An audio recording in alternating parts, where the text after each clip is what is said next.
Greetings and salutations. I am Bajongles, and if you enjoy my content, consider following me over on Twitch at twitch.tv/Bajongles1, where I stream every Tuesday, Thursday, and Sunday at noon Pacific Standard Time. You could also, if you'd be so kind, check out my Bluesky and Tumblr, both at BigBoyArt1, username Bajongles. Also, if you wanted to check my VODs out, consider liking and subscribing here on YouTube. It would be much appreciated. And with that, back to your regularly scheduled program. Hello, hello, hello. How is everybody? I'm doing pretty good. I'm doing pretty darn good. Uh, Also, as you can probably see, I'm getting immediately to this screen. And another thing you'll notice is Halloween decorations aren't up yet. I apologize for that. I have school, and thus sometimes that takes priority over getting assets done. Because you have to do research on the Kirtland's Warbler, and it turns out that it's a fucking rabbit hole. Uh, after doing a lot of work on this, I will be changing the stream category and name, and then we're gonna be working on assets, but that's not for a few hours now. But yeah, no, how is everybody? I'm very excited to get back to this. As I've said in the announcements, uh, I want to focus on the peasant rebels today. So hopefully I'll be able to make good progress on that. I believe I will be able to. Oh boy. Oh, another thing I'm very excited about. As of today, fully, fully caught up with VOD releases. I fully caught up. And going forward for as long as I am able, it will be regular releases again.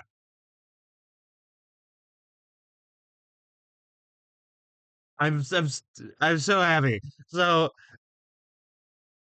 what that means is that every single VOD that is on the schedule is up on the VOD's YouTube.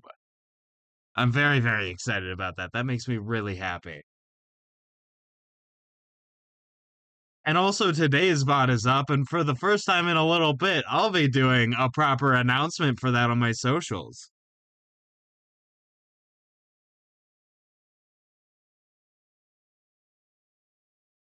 That being said, I suppose there's no time like the present. You see, today's a gift. That's why they call it the present. Let's go to the peasant rebels. Actually, let me read what I wrote for them so far. Because I feel like that's also very important. Also, I apologize that Tuesday's stream was uh cut short. Like I said, that I wasn't really feeling it. There was a lot of stuff that I was like really bummed about, and I kind of couldn't uh you know keep it up for any sort of audience, and I really apologize for that. Mm. Water is splendid. I suggest you have some. Also, it is a pleasantly chilly 57 degrees Fahrenheit, and for those Celsius users out there, for y'all, let me look up what it is. Okay, so it is about 14 degrees Celsius here right now. Nice and chilly. It's overcast with off and on rain. You know, the real England special.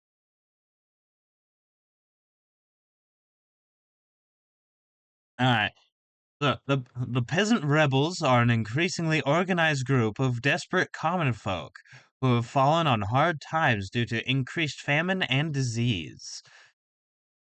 They find the leadership of the Baron and her husband to be severely lacking and believe that they can run things better. I really appreciate these little basic synopses that I did here so that I can focus on like specifics a bit more.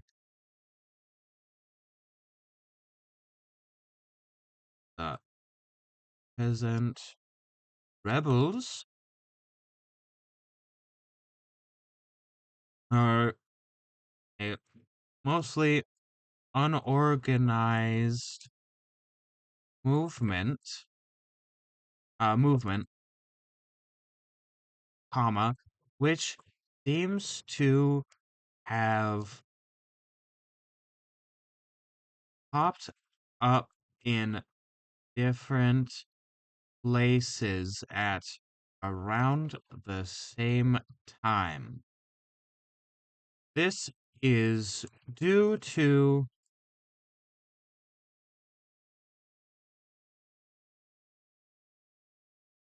the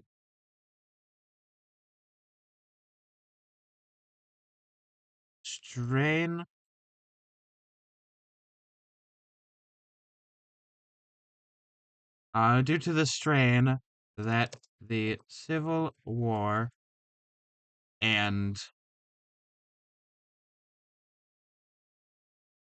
the neighboring kingdom war have put on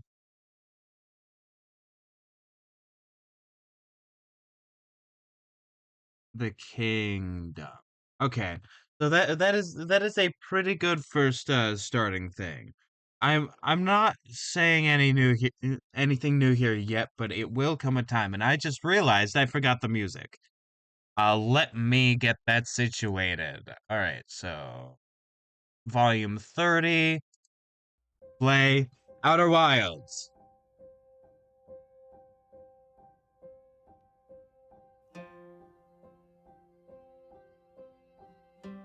There we go. Okay.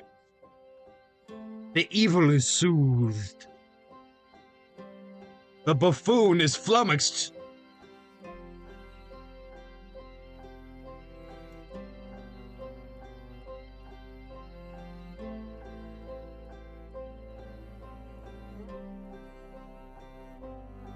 Alright, let's see. In the past,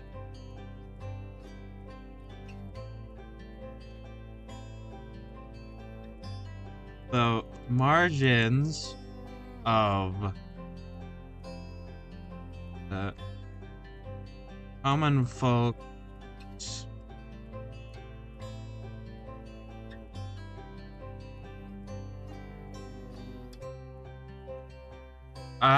no, let me rewrite that. Let me rewrite that. Okay, so in the past, the margins after the axemen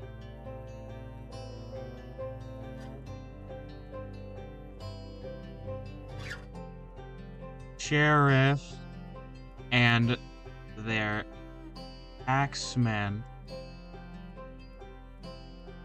come to collect were already slim.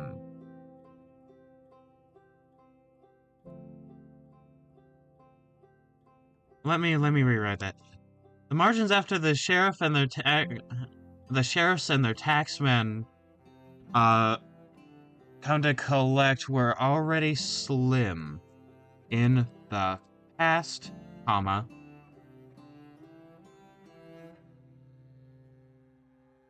So there was already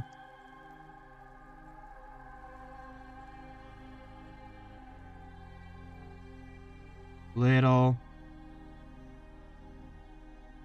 breathing room when it came to lean years. Okay.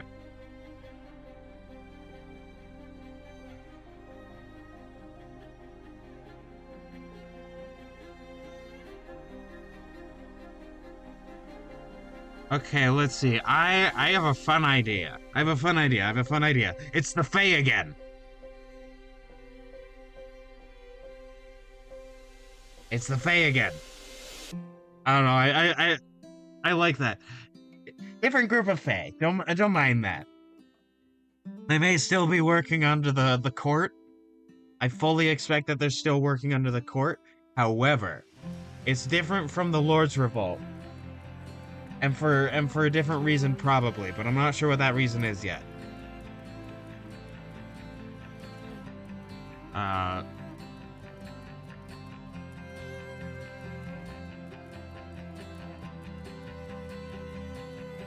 Though the rebels came from spontaneous. That's not how you spell that. It's an E and an O. I see, of course. Let's see, the rebels came from spontaneous uprisings.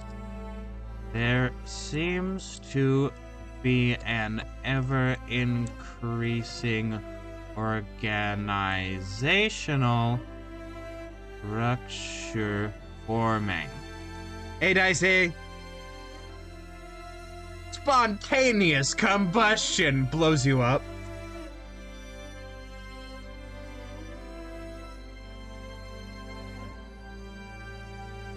Ever-increasing fire in your house.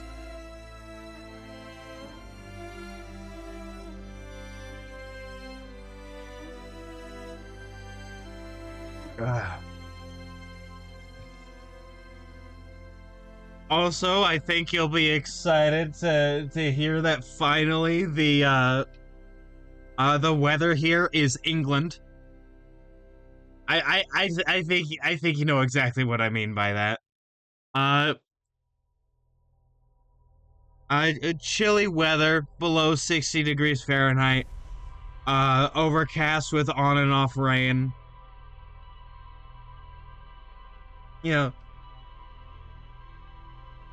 overall quite pleasant.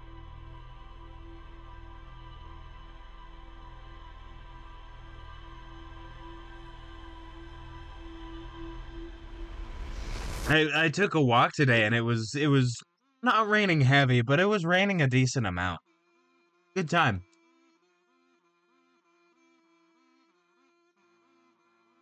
Definitely very wet for obvious reasons.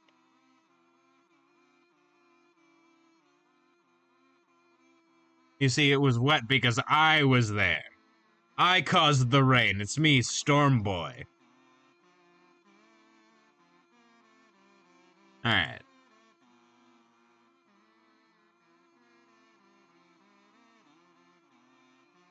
But yeah, no, as I've asked, how are you doing? I turn into Superman. How are you doing?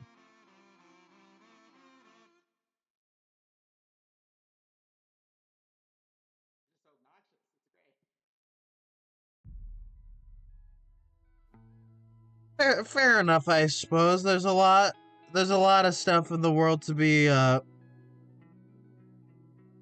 generally sad, upset, angry, disgruntled at, you know, what have you.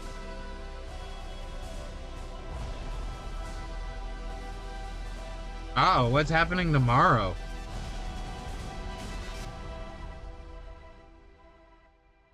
I pulled out my stylus. That's not until later. Is that your stylus, or are you just happy to see me? I pull out my stylus.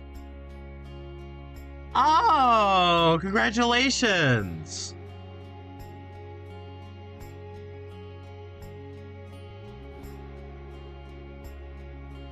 One more day and then you have mouth freedom.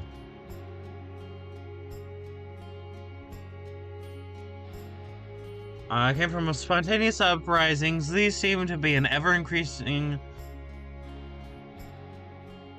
there seems to be an ever-increasing organizational structure forming.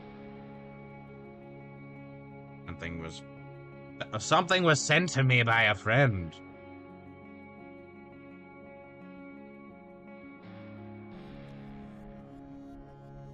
Interesting, I'll check that out later.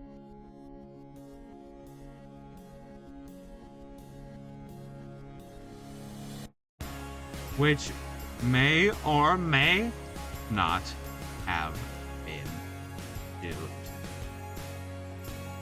the Fae. Spoiler alert, I'm not sure yet.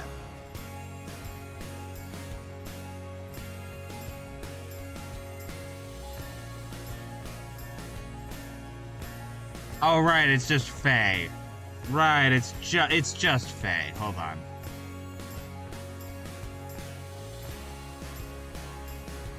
Read file.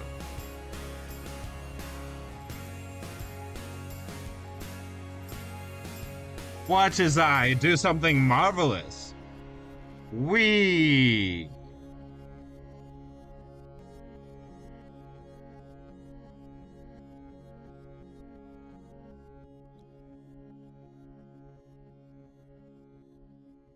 Okay.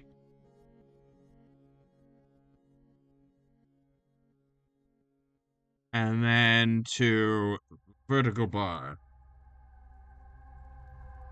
The Fae. There we go. The Fae are gonna connect back to everything, because that's kind of the point. Eventually. They'll get there eventually. Don't worry, the Fae will steal your braces with your teeth still on them.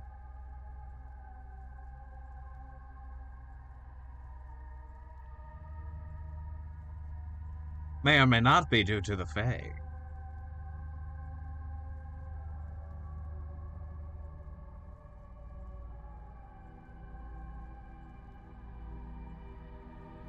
Which may or may not be due to the Fae. Alright.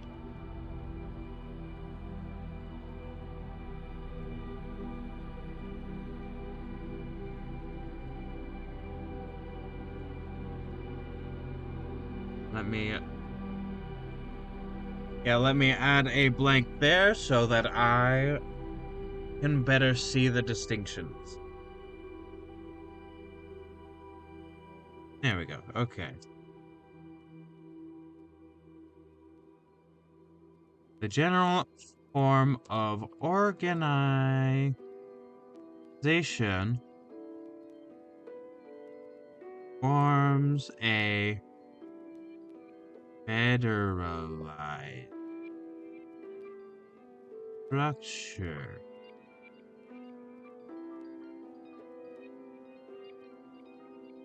Local branches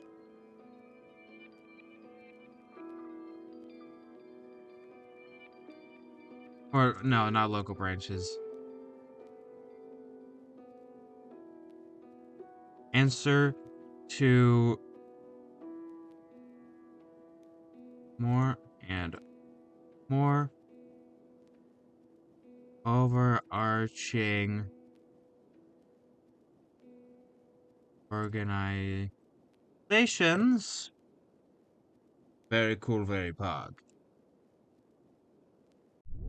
Until you get to the ones running the whole outfit.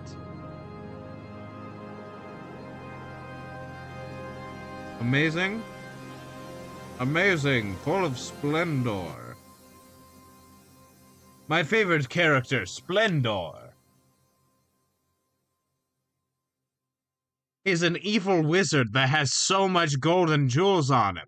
He shines. He's turned his skin into stained glass, though it still functions as skin. Making himself appear translucent so that he may, shine the light of the sun that much better.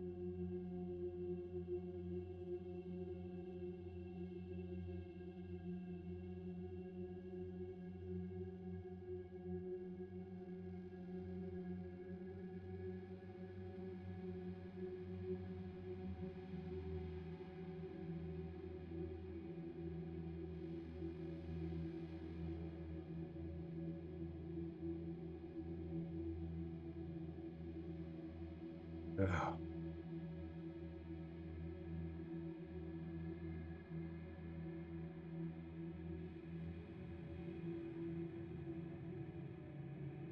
Hey, have you ever seen that post?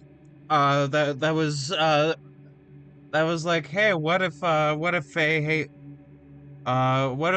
iron because like in fission and fusion, it is the most inert thing because elements higher than it on the periodic table, I believe, do fission better, and ones below them do fusion better. No, it's the other way around, I think.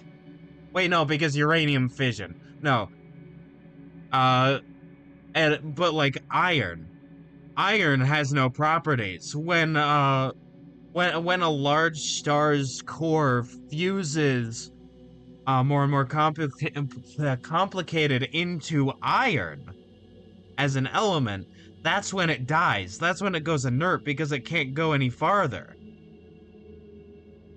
And then that's when they go supernova. That's when they die, or maybe not supernova, depending on the size. But you know what I mean.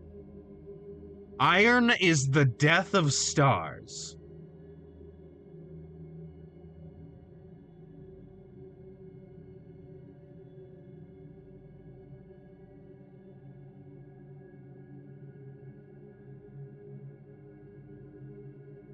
Iron, in a weird way, even more so than gold, is the most stable element.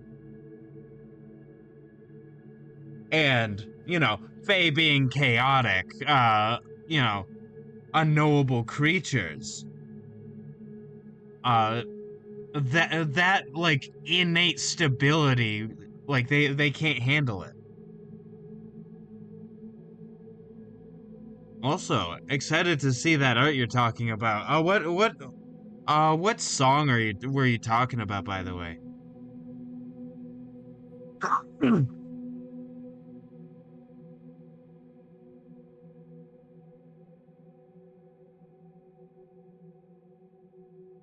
It was sinking to. Oh, I see. I don't believe I'm familiar. I may be.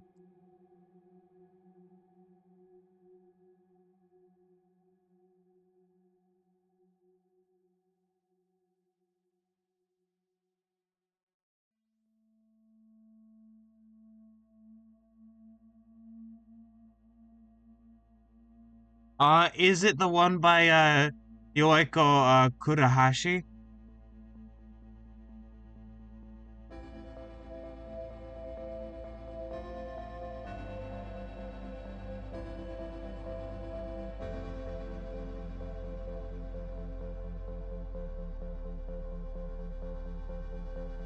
Oh, you reminded me because I had a similar idea for like a different thing. I guess that one. I will check that out another time. But that sounds interesting. Uh, but yeah, no, you reminded me of an idea I had that I've sort of abandoned and then come back to and then abandoned and then changed the album I was gonna do it for and then abandoned it again. Is creating different characters based off like every song in an album. My first idea was doing Trench by 21 Pilots, and then my second one was The Mollusk by Ween.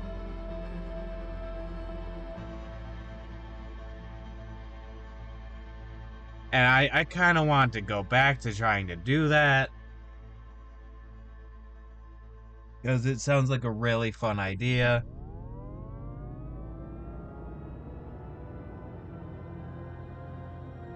Oh yeah, don't mind whatsoever.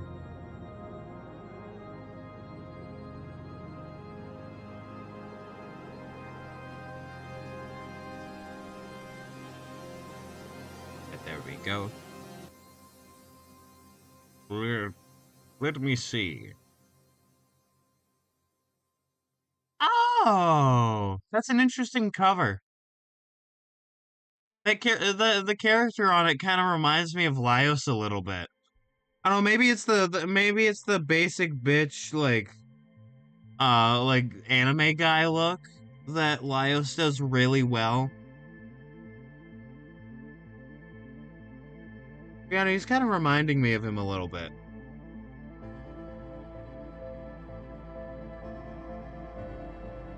Oh, interesting.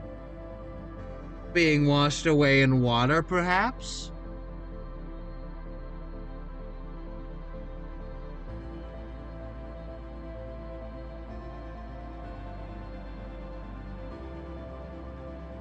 The paper effects on this is really interesting.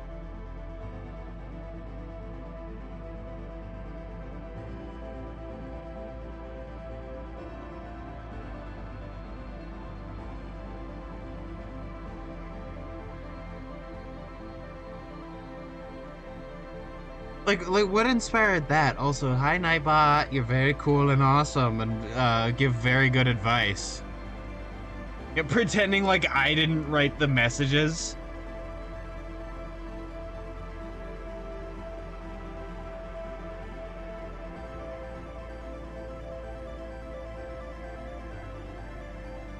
Yeah, like yeah. Oh, I see. Wait a minute, no, I know this song! I've been seeing animations of this on TikTok all the time! There's some of my favorite, like, song edits right now that are not One Piece. Yeah, this is the one that goes da da da da da da da dum ba da da ba da da da da. Like that's the one I'm thinking of, right?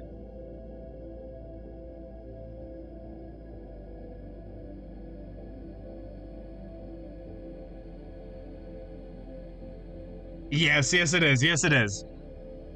Yeah, I've been hearing a more pitched up one, and I don't know. I like it a fair bit. I was thinking of doing an animation of it sometime eventually. Da da da da da da da. Bum ba da da ba da da da. Another like animation meme sort of trend that I like is the people doing the Thomas the Tank Engine theme cover of Thick of It. The just hearing Thomas the Tank Engine just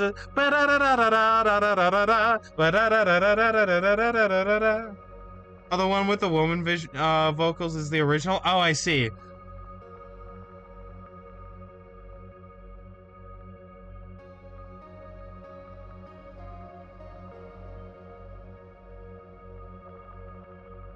Yeah, but yeah, no, it is quite good. So something about the part that goes dum dum dum dum. It just sticks in my head. It's like being hit by a xylophone mallet.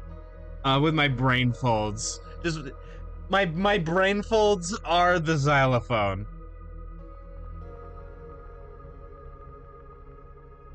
Also, I may have accidentally done Gaster's theme, but that's because it's fucking everywhere, baby.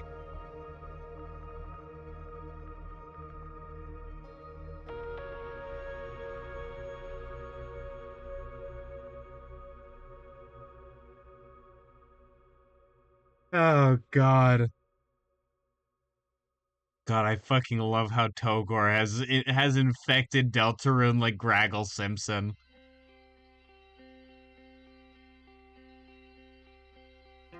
Like so much.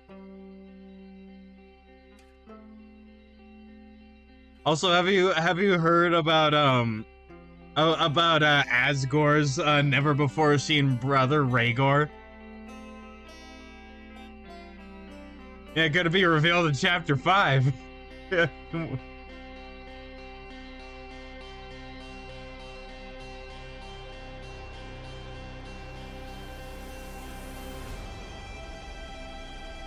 He's real. Rhaegor's real, I guess. I've seen designs of him. I've seen fan designs. They're pretty decent. They're pretty decent. I have definitely seen way worse designs.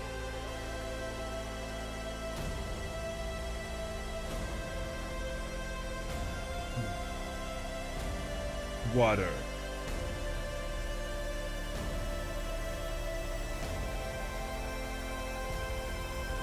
Oh no, something I'd expect from like Rhaegor, because like Asgore it definitely gives the dad vibe like so hard. I mean, he is a dad, so obviously, but like he fits that sort of dad archetype very well. Rhaegor is like this sort of fake character, or maybe real. We don't know yet. Chapter 5 is next year. Like should give that sort of cool uncle vibe. I feel the one that like kind of lets you get away with everything, does shenanigans, and like that'd be a cool vibe for the character. And no, Sans does not fill that archetype. He's the dad that stepped up. He's not the stepdad. He's the dad that stepped up, and I wish that he would go back the fuck down.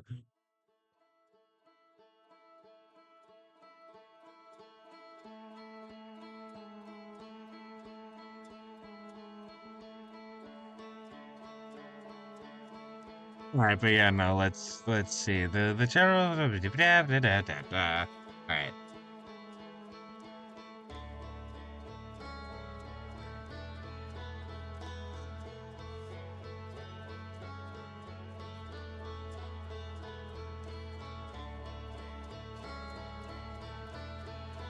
Let me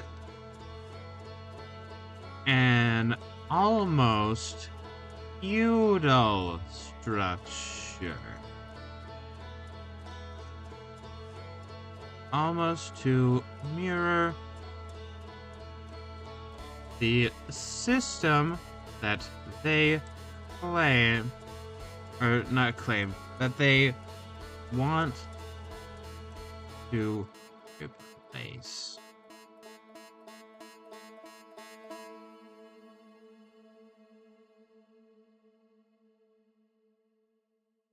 Uh, I'm just gonna put something here real quick. It's important to not depict them as stupid or backward. They are smart in very specific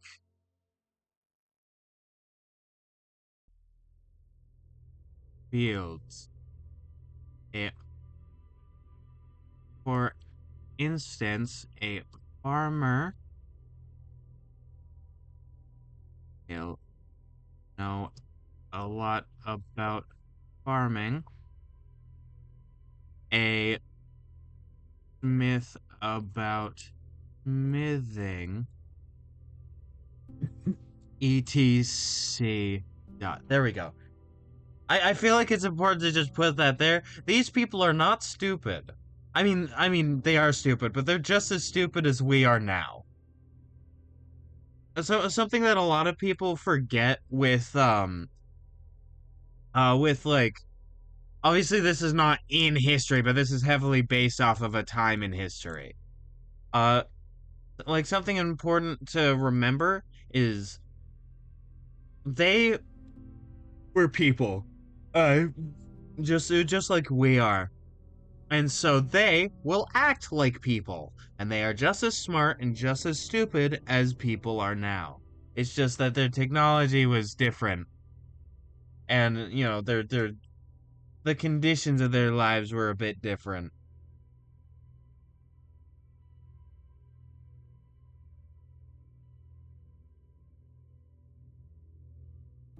So for instance, I am smart in the specific fields that I am focusing on, but I'm fucking stupid everywhere else. I'm an idiot.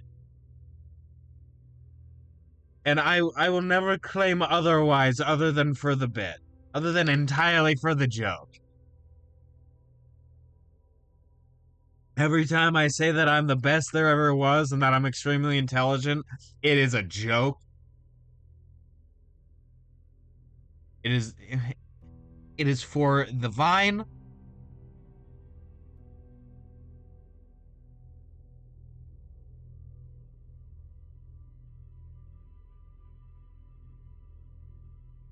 Also, speaking of specific fields that I'm interested in, uh, chat, the autism's winning. My entire feed is city planning and infrastructure right now.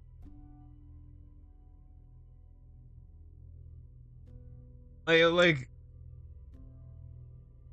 like, I found 3 separate videos talking about how to fix suburbs, and I watched all of them with glee.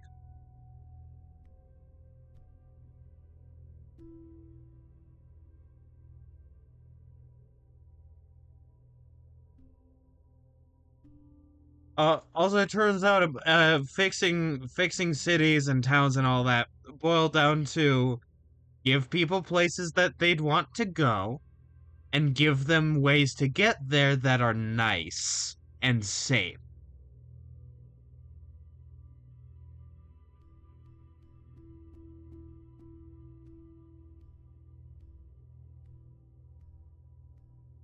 So, like, increased walkability, increased cycling, you know, public transit like trams and buses and trains like subway trains, or for a local example, the Maxway system, which is the same kind of train as a subway, except it's above ground and not in a tube.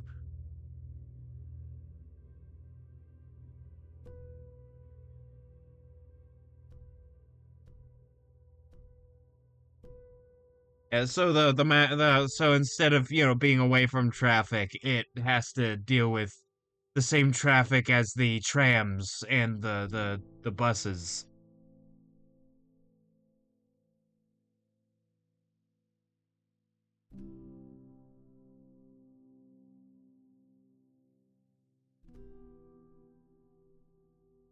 Although still, according to multiple different things I've looked into, Portland and I need you guys to recognize this is an incredibly low bar to pass. Impossibly low bar. It seems that Portland, Oregon has like some of, if not the best public transit in the United States.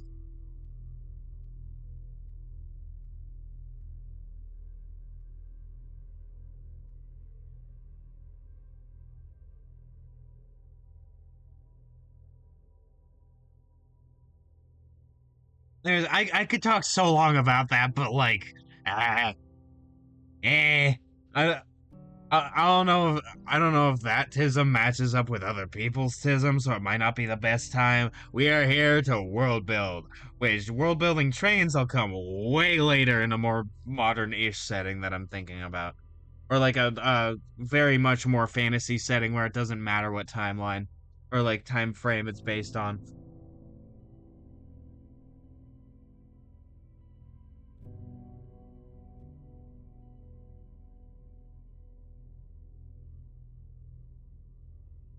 Also, what learning about how cities are done helps me is that eventually I'll be making city maps and town maps for this, and knowing how it actually works is very good.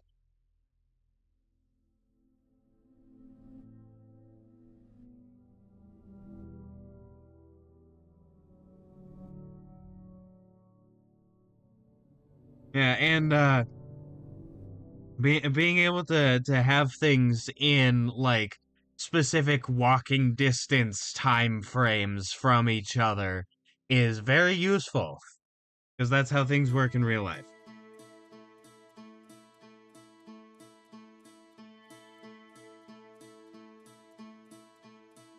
Okay, yeah, it's important. It's important to not depict them as stupid or backwards. They are smart in very specific fields. For instance, a farmer will know a lot about farming, a smith about smithing, etc.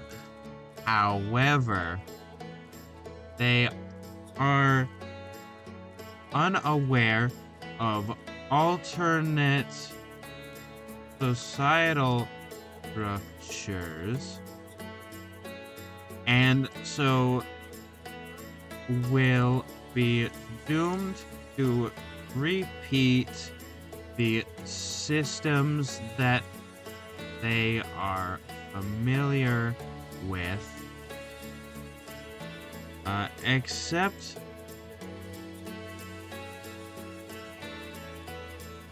or not except just under new management. I morph into Titan from Megamind under new management.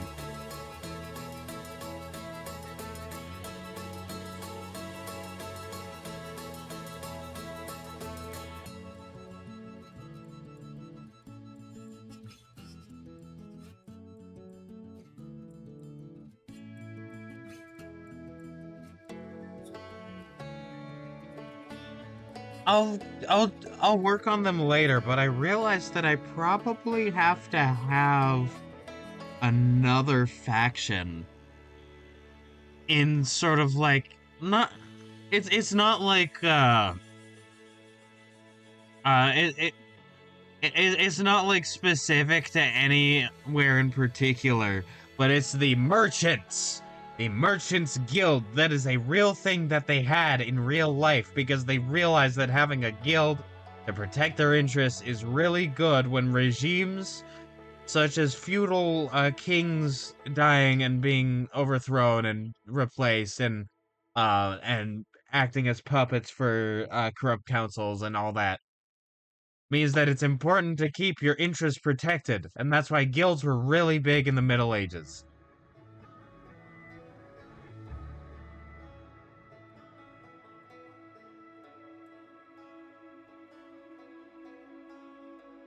And and it'll be really fun when I get more into like city level stuff with the factions to be able to go, all right, so here are the guilds and show that they, much like in real life, act like a mix of a trade union, very based,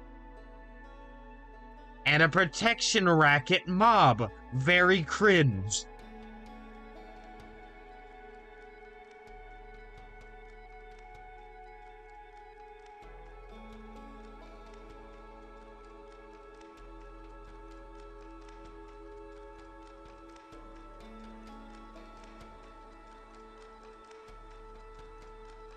When I say protection racket mob, you know, those also act similar to like, you know, corporations. Corporations mostly act like mobs in that way too, just bigger.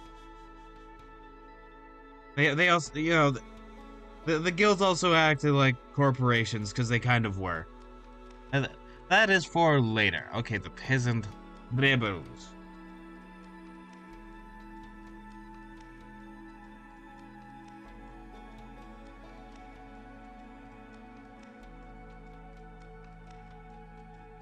In addition to all this, it seems they are gaining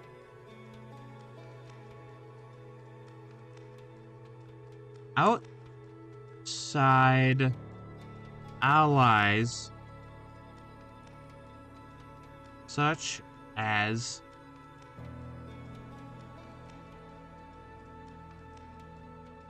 some from Adlink, the neighboring kingdom. Where are you?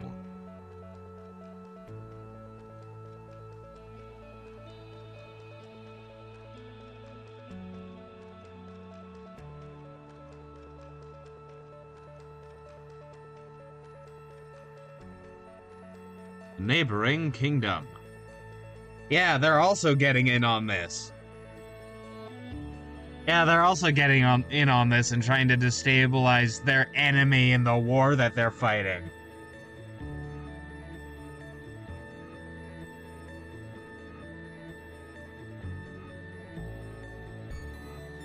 Because if they can prop up a new system here,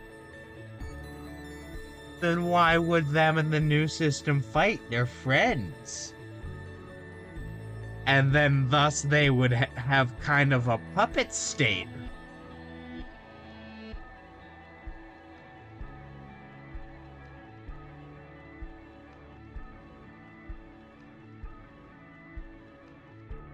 the kingdom could become a puppet state of the Fae, of the neighboring kingdom. Not so much of the Holy Confederation, because they're a fucking mess. I'll get into them way later.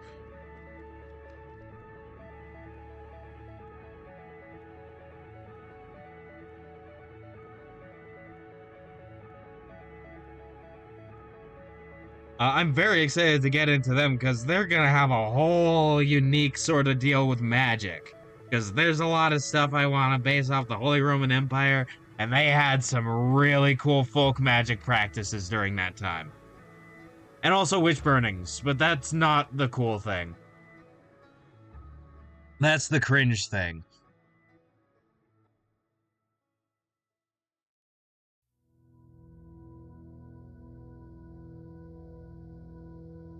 And in real life, it was really fun to see how the folk magic and beliefs sort of mixed in with like Catholic belief and the emerging Protestant beliefs, and how that all came together. And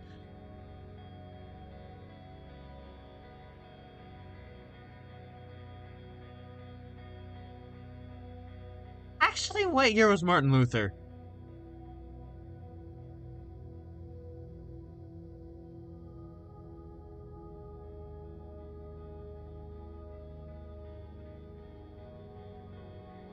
Martin Luther, German priest and theologist. He was also a fucking podcaster.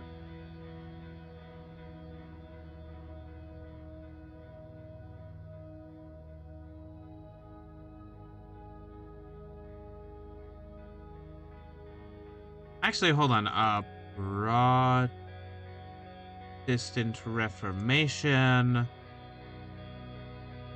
Okay, that would actually not happen until multiple centuries after. So no Protestant folk traditions yet. We'll get there. We'll get there eventually, but not in this setting and not today. Maybe in this world though. Settings are different from worlds.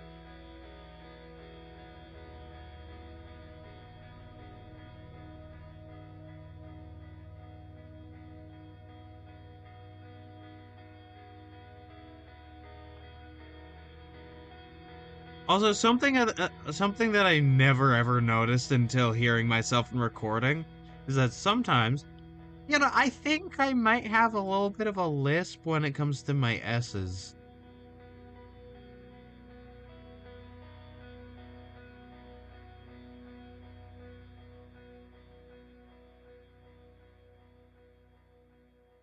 Which is like, whoa. Right? Good to hear it constantly and notice every little quirk in my voice. I actually don't mind my voice though. I think I sound pretty alright. You kind of have to when you hear yourself all the time. Because if you hate your voice and you're listening to yourself all the time, you have problems because you're listening to something you don't like.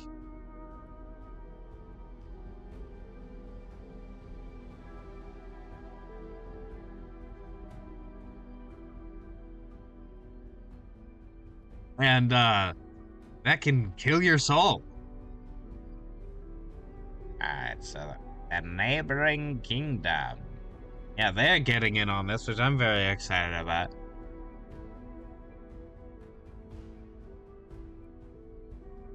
Such as, let me edit this, such as the neighboring kingdom, who is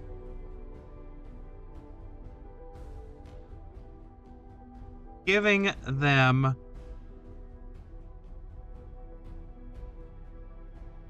arms and armor.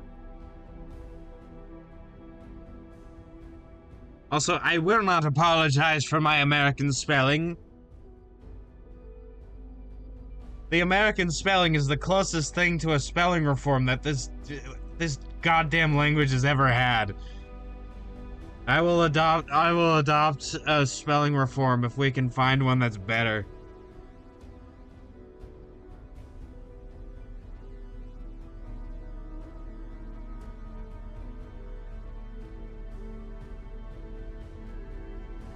Like legit, I mean that if somebody like, if there's a spelling reform that's good and it works and it fixes a bunch of weird letters that don't work anymore because we don't pronounce them anymore, and like, spelling inconsistencies and all that, and sort of unfrenchifying the shit out of it, because there was a time, surprisingly not so much when the Normans were in power, but later on, where linguists and scholars were like, hey, let's turn all these words French, because French is pretty.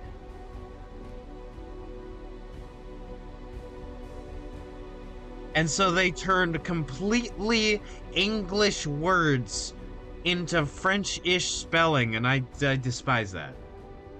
It makes me angry.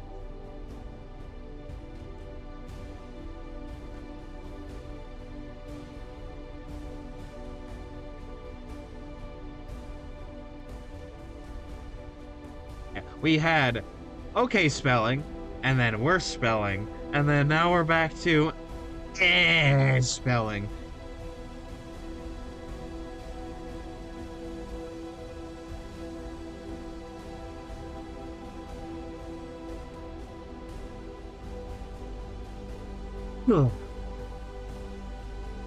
Okay, the neighboring kingdom, who is giving them arms and armor, as well as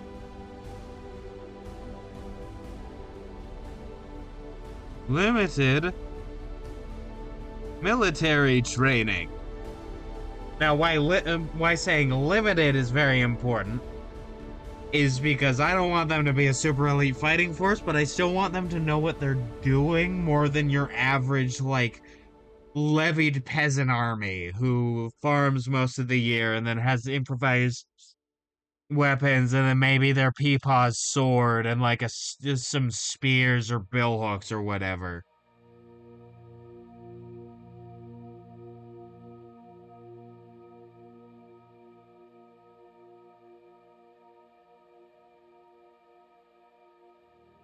I want these people not to be elite soldiers, because that's another faction's whole shtick, but for them to be capable.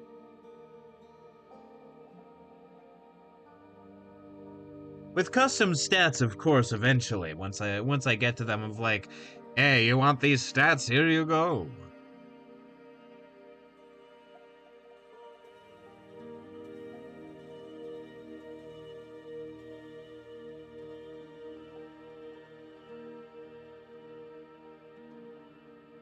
Alright, I'm Morgan Freeman. I can smell you from here. I smell the blood of an Englishman.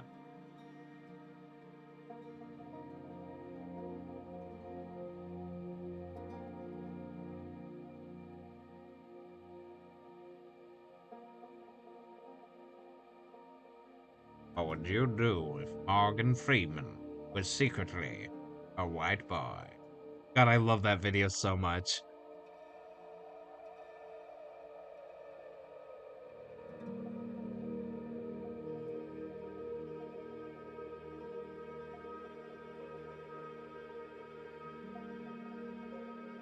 Alright, let's see, okay.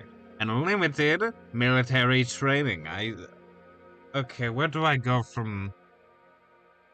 How much did I write for the Hartford Lords? I actually wrote very little for the Hartford Lords. Because I wrote a lot about the characters. Right, Lord Ezekiel Grubbin. Lord Annabelle Hotham.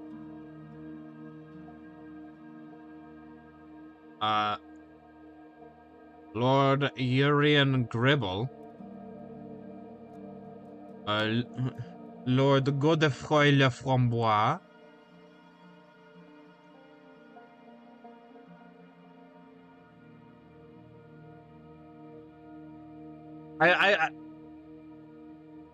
I love that, like, Idaho's capital city, Boise. If it was pronounced French, if I understand it right, it's either just bois or boise. Probably bois of some variety. Welcome to bois. I can't do some of the French vowels yet. I'm getting there. I'm getting there. Righty.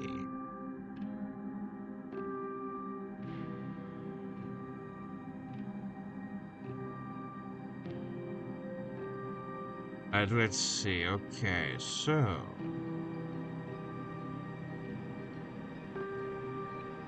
now we have. There was the names of the lords, but I think that there should be like another division in here before we get to that. Not too big, not too big, not not too biggest, not too largest. On the biggest, the largest. God, I've been seeing really cool edits of like steam locomotives on my feed. TikTok, how well do you know me, you bastard? Your feed is normally mid.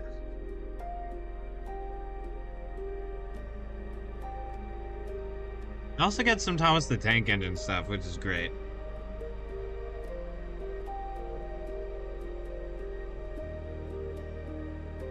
Okay. Main sub actions.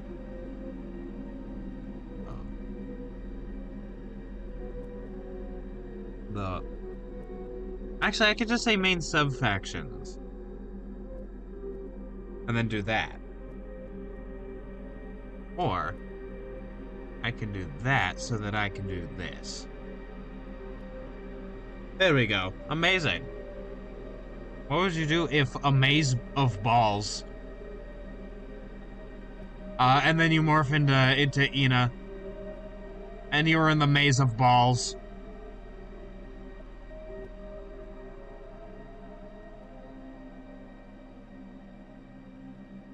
And what if there was a copy of you and it kept going Toron, Toron, doing the doing that one dance.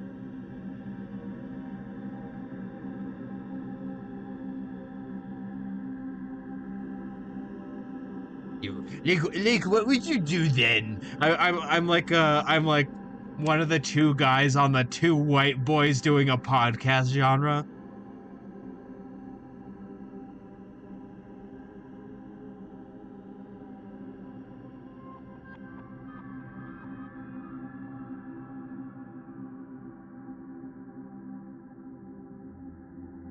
Now here's how you buck that trend. You get another white boy in there. Give them all autism. And then have them all be really into history. And then you have History Unhinged, which is a pretty nice podcast. It's pretty fun. I like it. If I find out that any of those dudes have done anything bad, I will be so fucking pissed.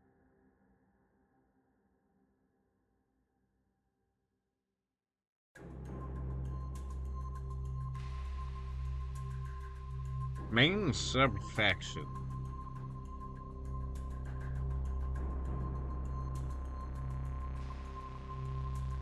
Capital City Rebels. Rebels. Why is Rebel? Rebel. Okay. I forgot how to spell that for a moment.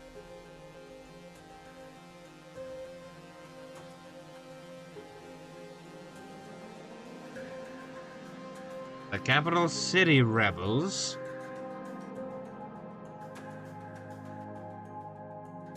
are a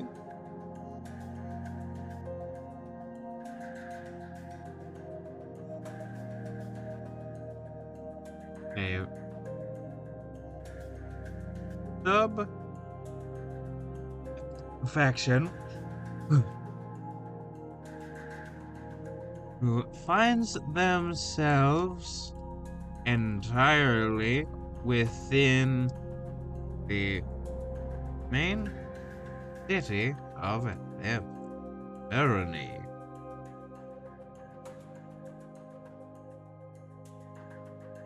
Unlike other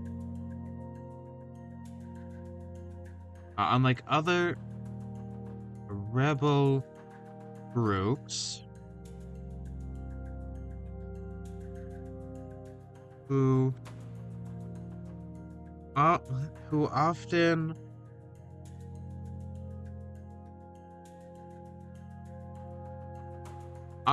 inhabit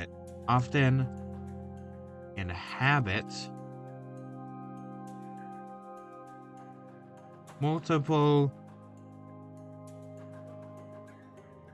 townships and the surrounding countryside.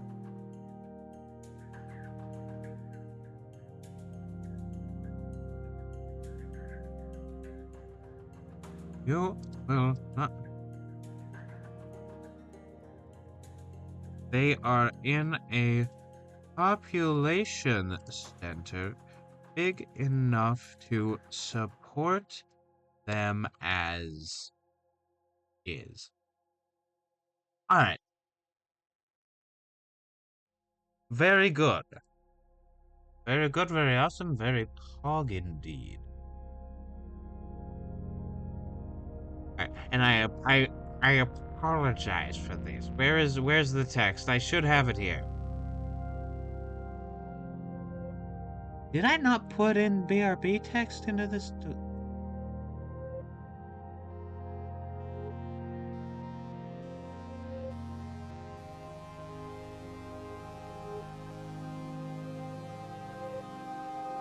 There we go. My apologies.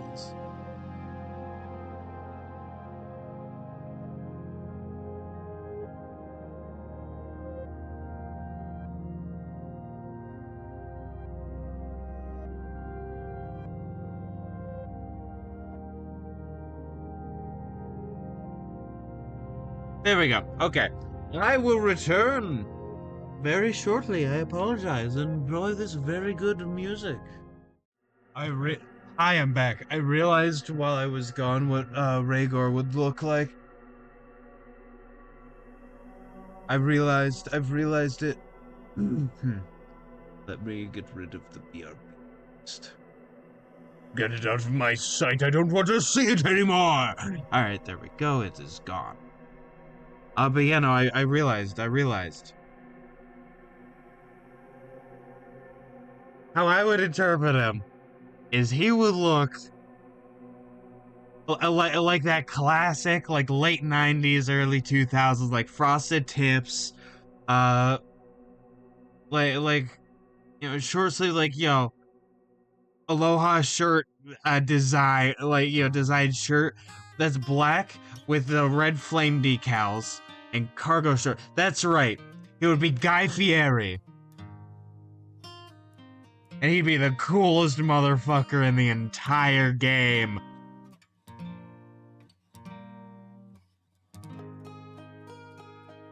You bet your sweet bippy he'd have sunglasses too.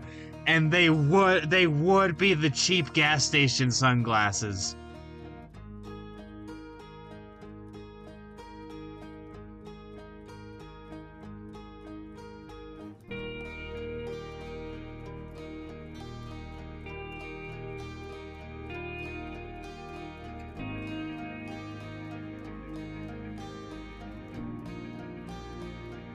There is growing conflict between them and the Order of the Stag. I'm bringing in all the factions now.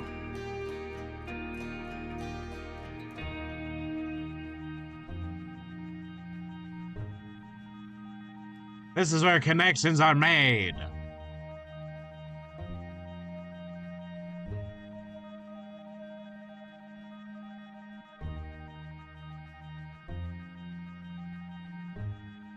Also, I apologize if I'm ever acting weird today, cause here's a life lesson for all y'all. Don't take your ADHD meds when it's already past 8 p.m. Because, at least for me, not able to sleep until they wear off. And when they wear off within, from 8 to 10 hours, that's a lot. That's a lot of sleep you don't get to have. Take your meds in the morning, and then cruise through the day, knowing that you're able to handle what's coming to you, I guess.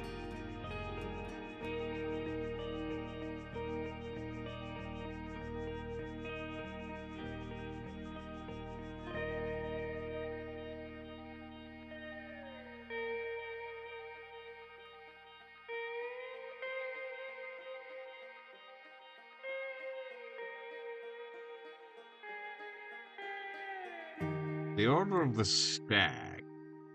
There we go. Did I add a link to this?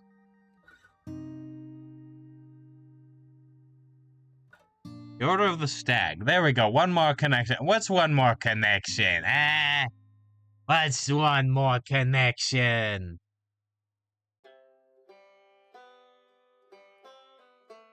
Peasant rebels are going all over the place.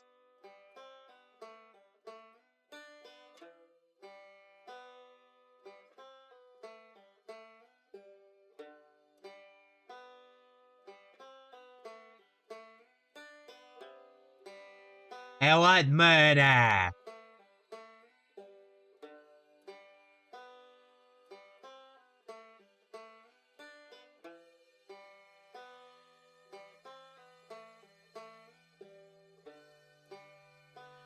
Okay.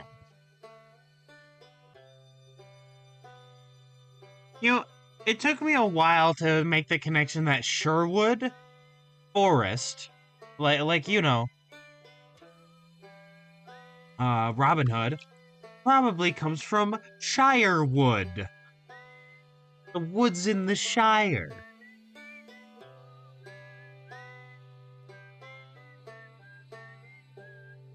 I'm not sure about that, but I have a feeling.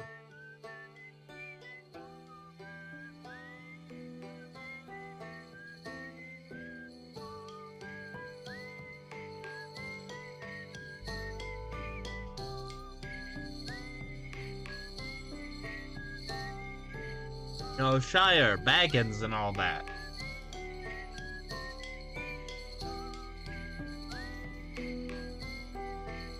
That being said, why that came up is because I want to have a sub-faction of the rebels act sort of like Robin Hood.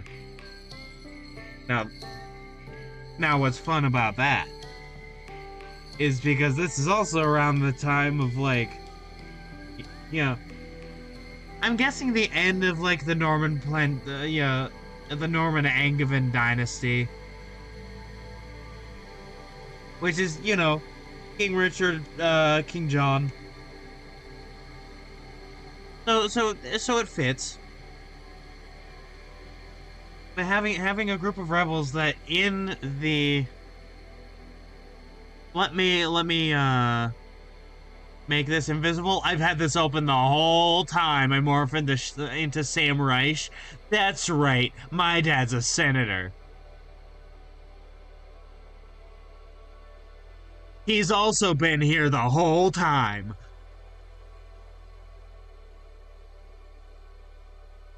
But having the rebels up in this region could be pretty cool. Could be pretty awesome.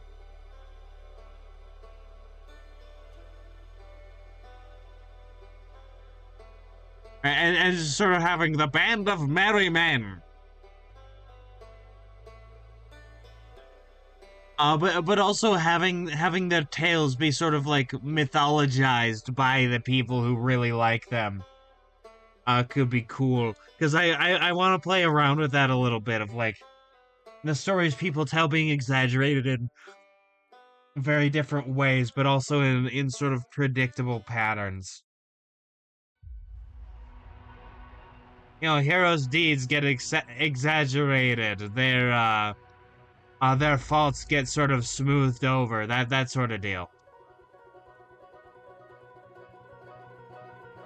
I also want to do that with some sort of like tale of an ancient King Arthur type character where like you actually go and see and there's like this whole undead thing and it's really cool. And you find out maybe he wasn't actually all that. You know, he thought he was all that, but he's not even all there. I I got that from a comedian or you know a when I say comedian, I mean like they do funny TikToks.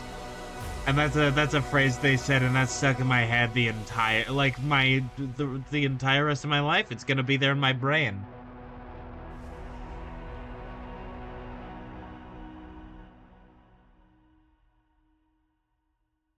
And like I don't know, some sort of like White Sparrow type situation where like you know he's he's risen and loyal his loyal soldiers are like shadows, which are fucking scary, by the way. Because they just like drain your strength, if I remember right. And when your strength goes to 0, you die. No death save, you die. Now you can get your stats back after a long rest, which is not the worst thing, but the problem is in the combat. They're scary.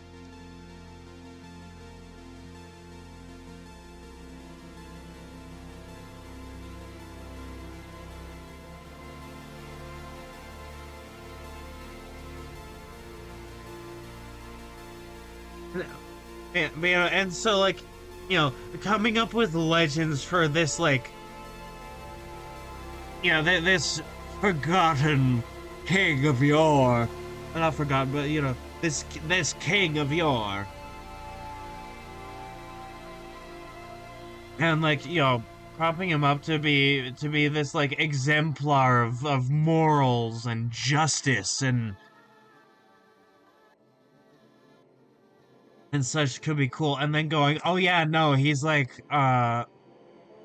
actually just a person, and sometimes people suck. And like now he's an undead evil like white. So all the good things he possessed are now twisted into evil. So now he's just like an evil guy. He's evil king. He's evil man.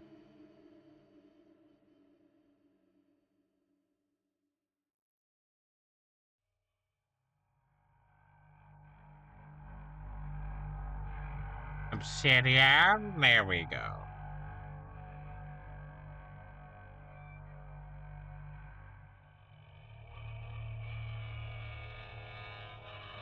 Merry men working title. Let me put it in all caps actually. Working title. Exclamation point so I don't forget it.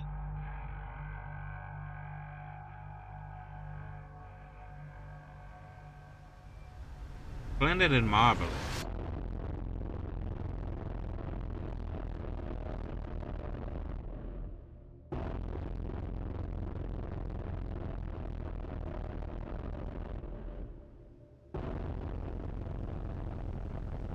Merry men working title are a group of rebels and bandits who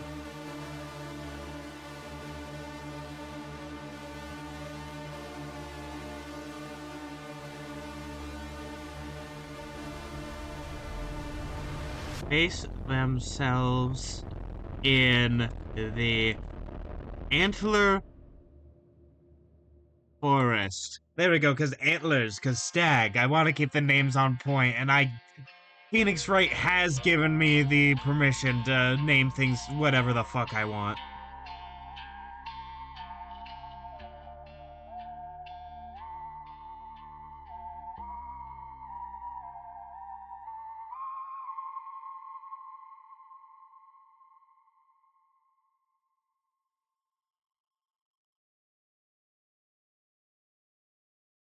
Let's see. They have the noble motto of steal from rich and give to the poor.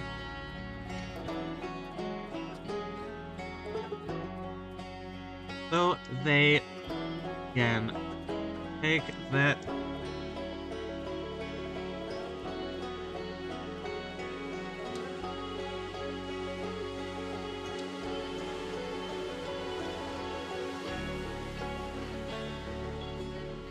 obliterated. You stupid bot, I will use my clown powers to erase you.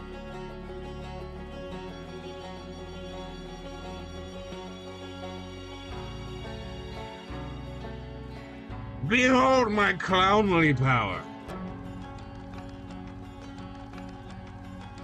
Is a group of rebels and bandits who base themselves in the Antler Forest. They have the noble motto of steal from the rich and give to the poor. Not steal from the rich, give to myself. Steal from the rich, give to myself.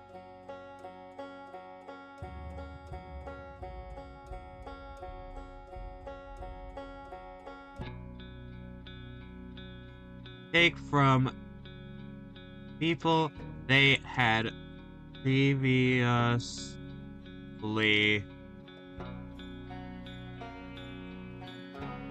provided for.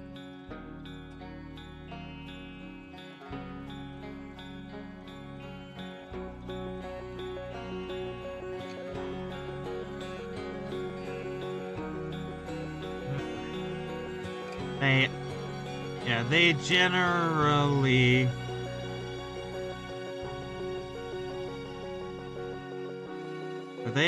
can generally be considered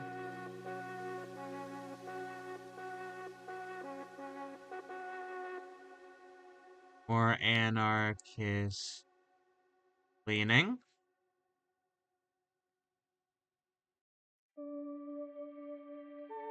Believing in the evils of any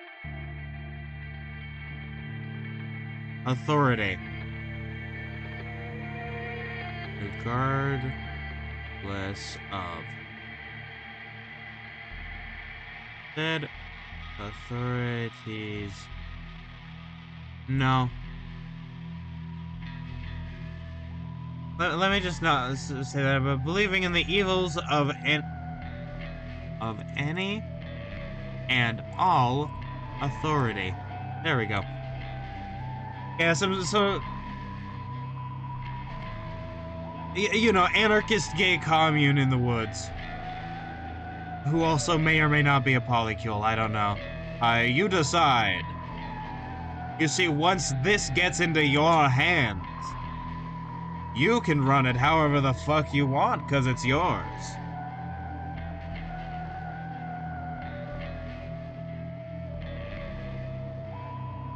Ah, Dicey, have you heard about the Portland Polycule? It's sort of like a joke thing. Like because some people are like, oh, a Portland Polycule, and get sort of like, you know, negative. But the Portland Polycule is just one big polycule that spans the entire city. It's the citywide polycule. Any federal agents who enter must fear, or else they'll end up in there too. The polycule is rising.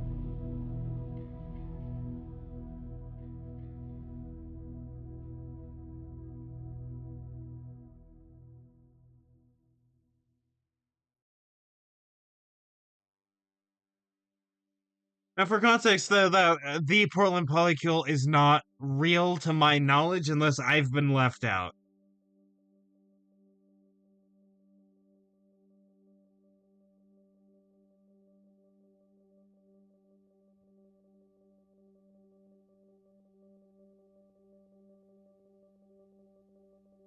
Alright, let's see.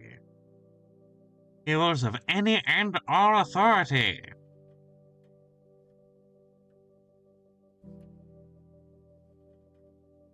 Local clown rolls the worst blunt known to man.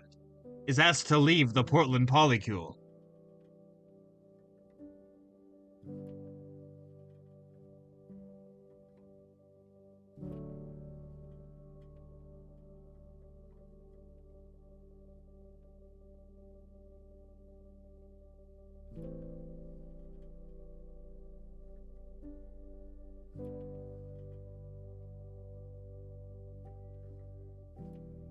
Okay, so there are the City Rebels, which I could just put that down. The City Rebels, the Merry Men. And I think I want to stick to like 3 sub-factions and then sort of explore the characters from within them. I think that would be cool. I think that would be awesome. That would be so cool. That'd be the most incredible superhero movie the world has ever seen. The screens would light up. Real explosions and special effects. My super sweet cape would be special effects, and it'll blow your mind. You see, it's my superhero movie. It's all about me.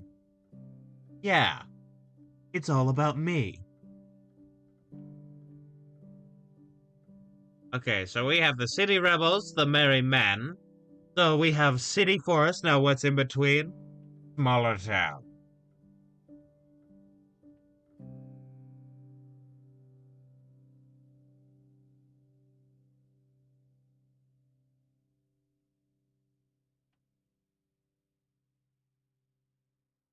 And let me put them in the middle here so that there's a neat little pattern.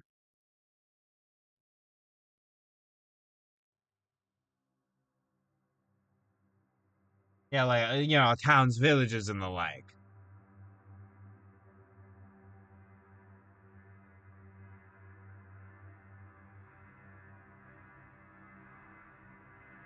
The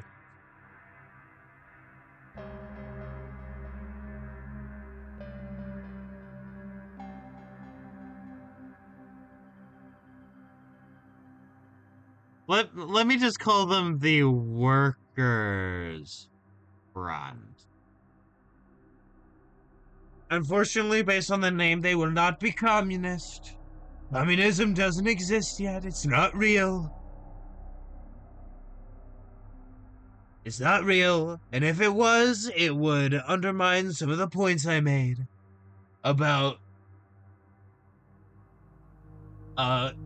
being doomed to repeat systems that you don't know your way out of.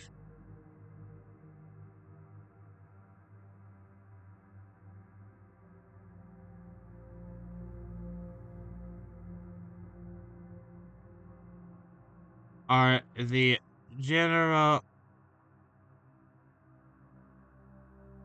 The Workers' Front is actually...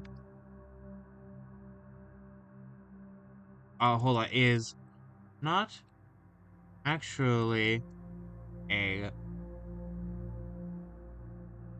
centralized action.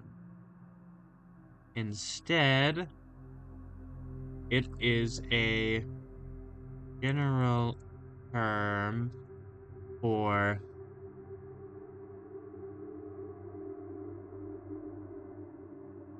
a general term used by other rebels to describe an E, not an I. Other rebels to describe the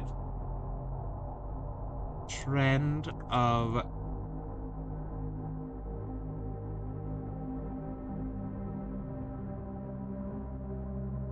villages and towns. Friend of common folk of towns and villages to band together.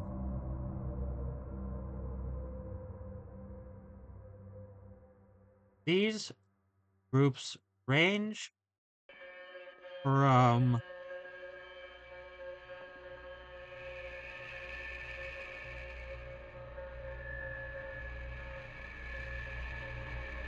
altruistic forces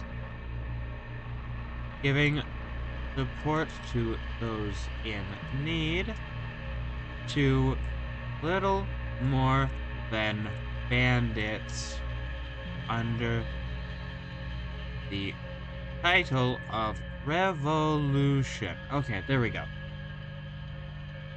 That's very good. I like that.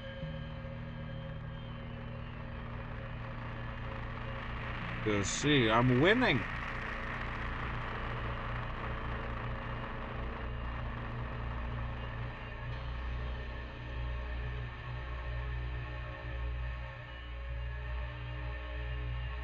The city rebels, the workers' front,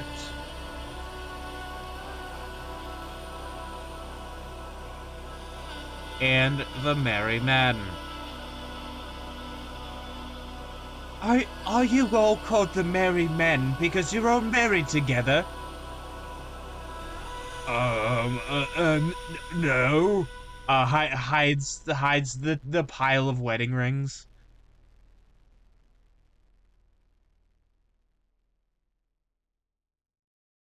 Let me remake this graph in my own image. Watch it go!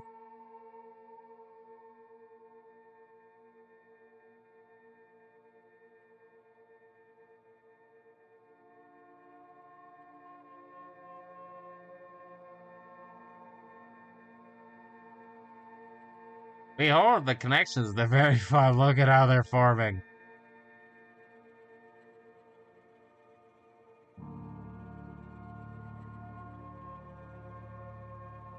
And then we have these three, and then this is connected to the Order of the Stag, as well as the Barony of Hartford, which is also connected to the Order of Stag, which is connected to the yada yada yada, and so on and so forth.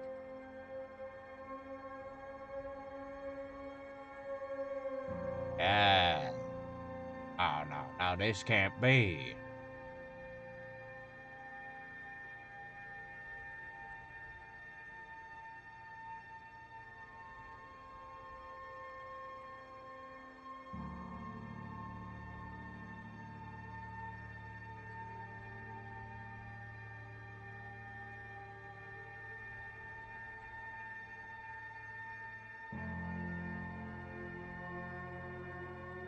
This can't be.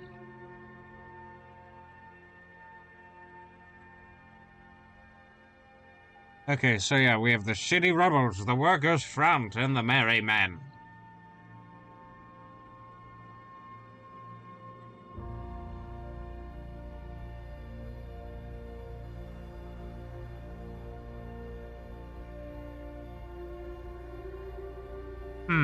I think I want to focus on the merry men first.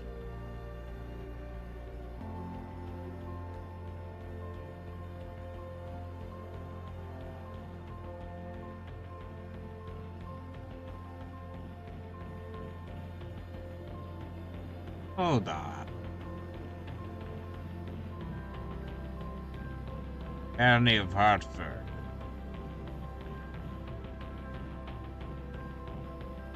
Yes, we have Hartford enemies, sub-factions.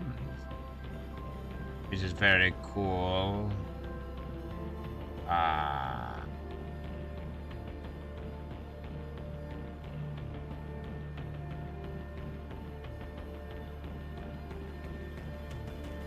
Notable regions. This is an important thing to have, I realize. I realize.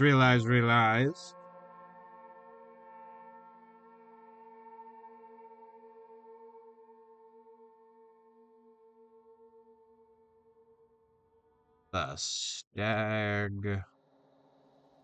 Not the stag. The antler forest.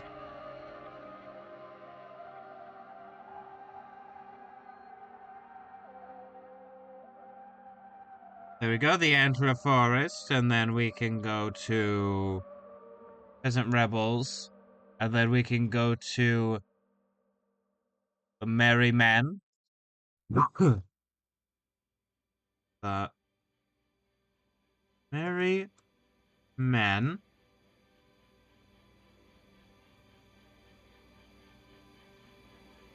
base themselves in, at length, the Antler Forest.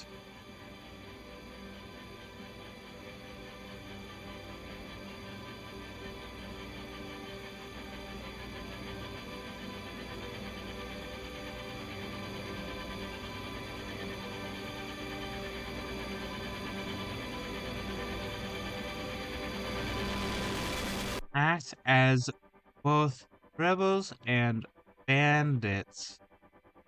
There you go.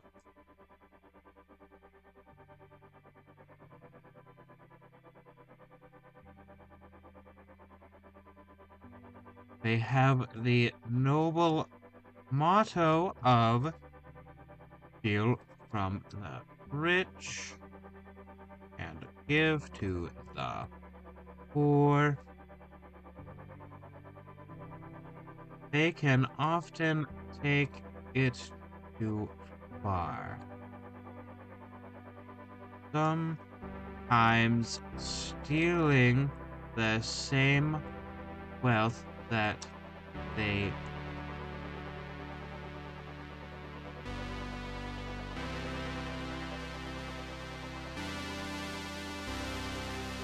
gave, just as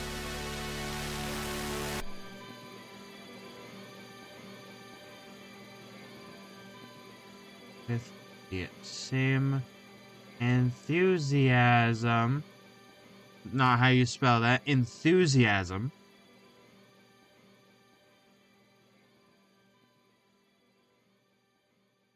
as they would stealing from a corrupt noble.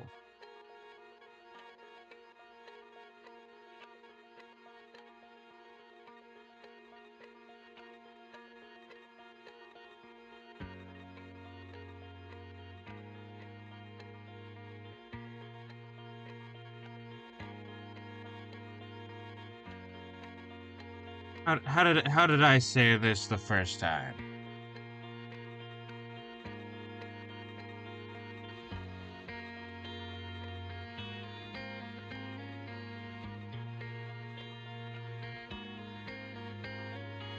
They could be considered anarchist, believing that there is no just authority. All those who, let me see, in their eyes, all those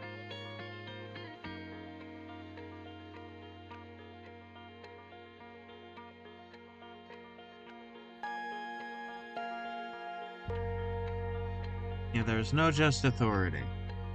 In their eyes, all those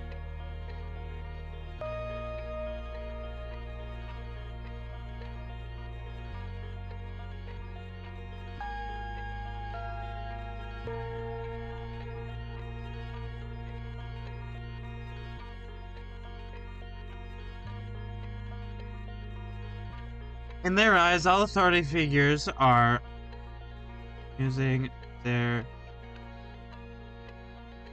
are corrupt and simply using their power to enrich themselves. There we go.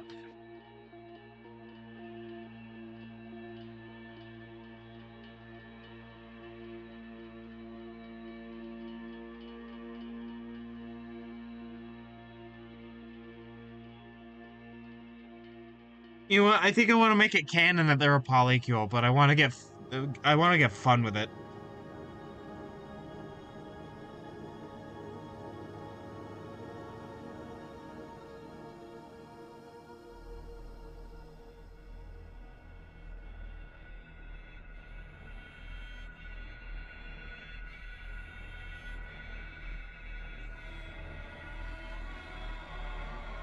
Within these woods,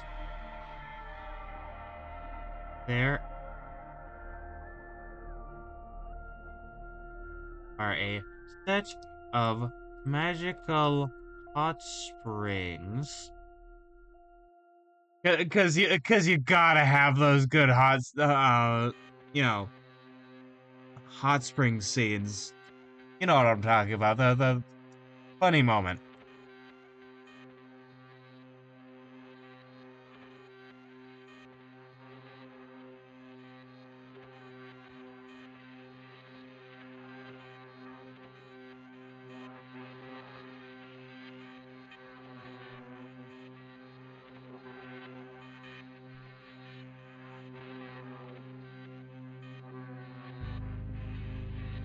That form magical emotional connections between all those who bathe within them at one time.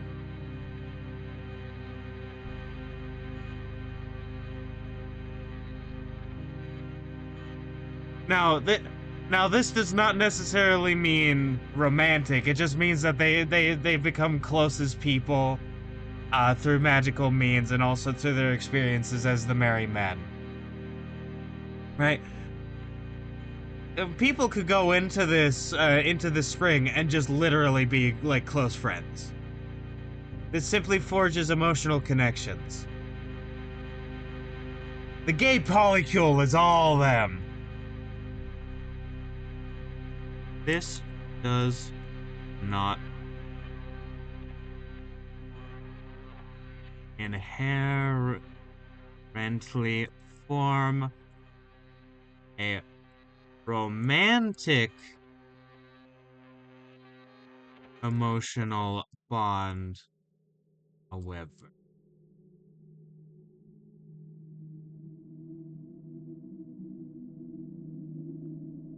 In the case of the married men, Dorians may call them roommates.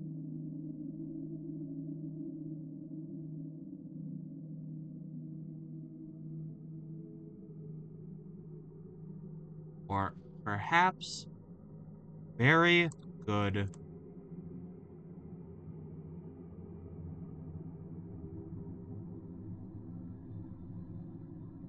There are bears in these woods. Oh, I better watch out. What kind? Black bear, grizzly bear, polar bear? Worse. Big hairy men.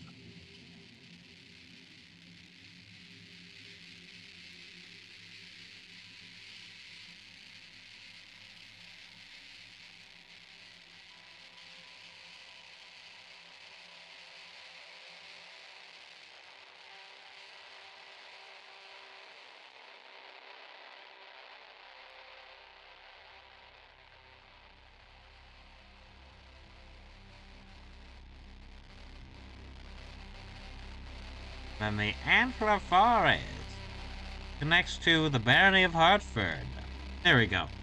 I also like adding. I also think I want to add more like weird, fucky, like magical locations. Like the Spring of Camaraderie, for instance. Now imagine you put two mortal enemies in the spring. They would come out getting along quite swell.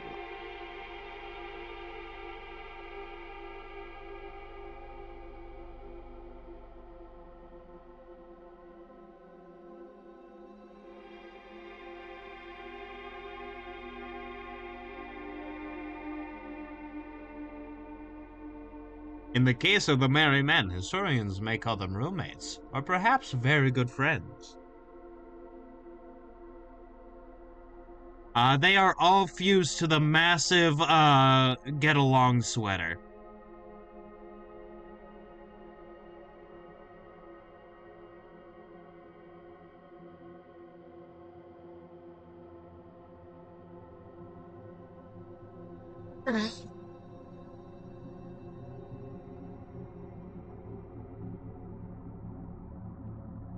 Fun fact, did you know you can breathe in wrong?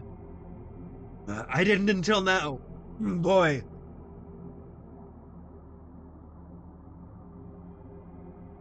Oh boy, that is something.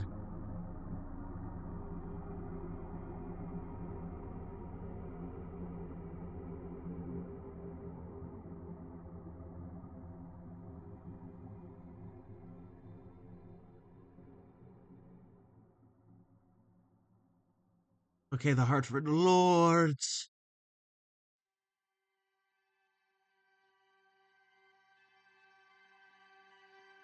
I'm going to say for this notable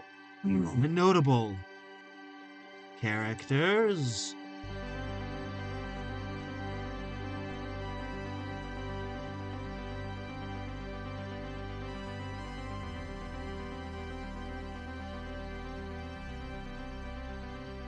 And how about we bullshit some people, perhaps?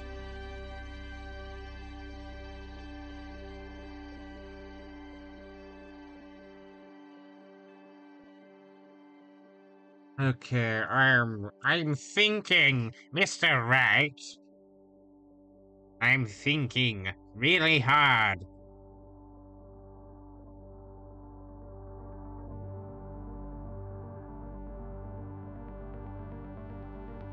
Let's see, fantasy name generator. Don't fail me now. Real names. Europe.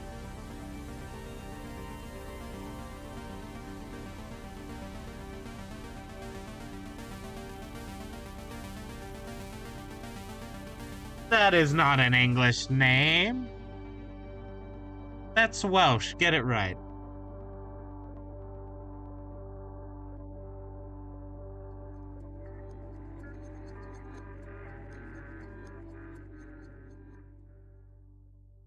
I'm going to use this name outright because I like how this sounds. Notable characters. Joffrey Leeds.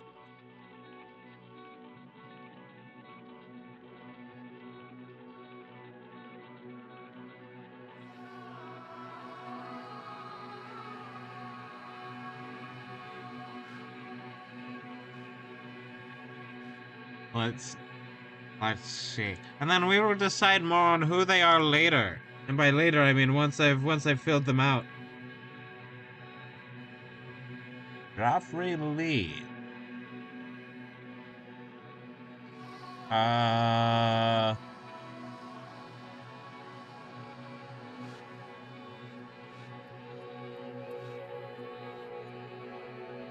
rather like the last name Ashenhurst.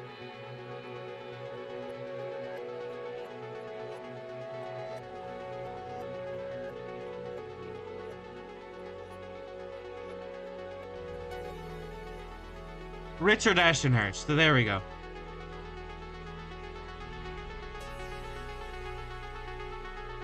There we go. Ashenhurst.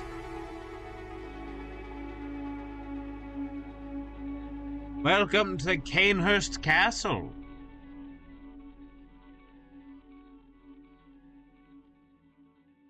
Richard Ashenhurst. Yeah, Joffrey Leeds, Richard Ashenhurst.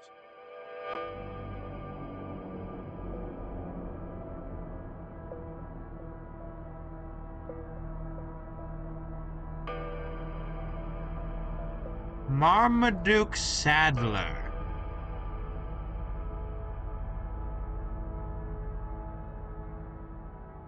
Yeah, Marmaduke Sadler. Okay, Sadler. Marmaduke Sadler.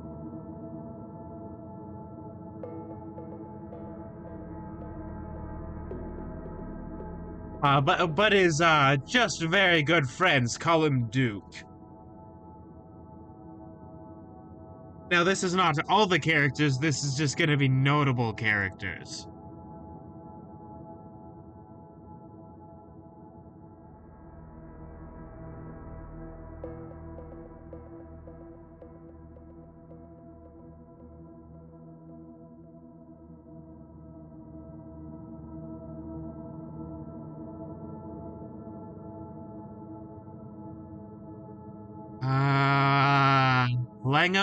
Langham sounds too posh to me. Yes, I'm Lord Benedict Langham. Yes, I'm, heir to the Langham line. And I'm also Duke of Plumley.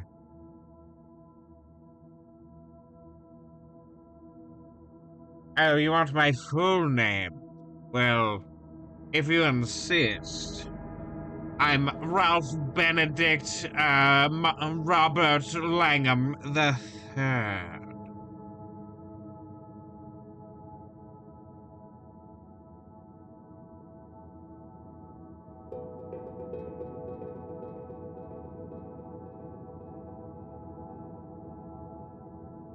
Hugh Long is just a real-ass senator from the past.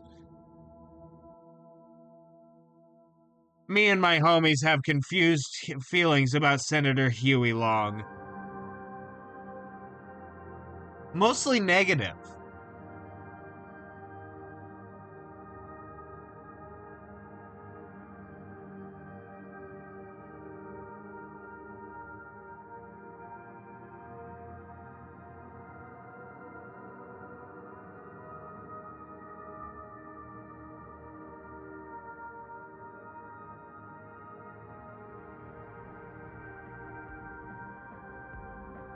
Worsley. Worsley's fun. Worsley's a good last name.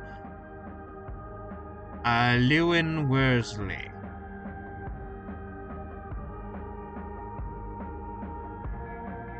Is that how it's spelled? Or Worsley. Yep, there we go. Lewin Worsley. Joffrey Leeds. Richard Ashtonhurst. Marmaduke Sadler. Lewin Worsley. And then let's do two more. Let's do two more notable characters. Yeah, at least to start with. Once this gets put out there, people can add however many the fuck they want.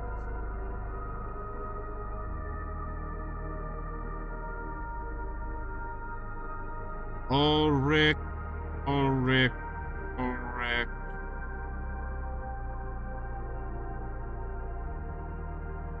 Okay, Ulrich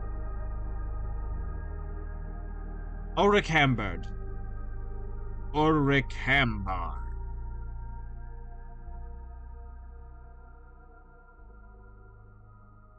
Ulrich Hambard.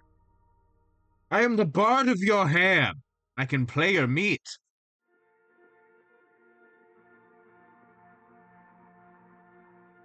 Like the flute, one might say.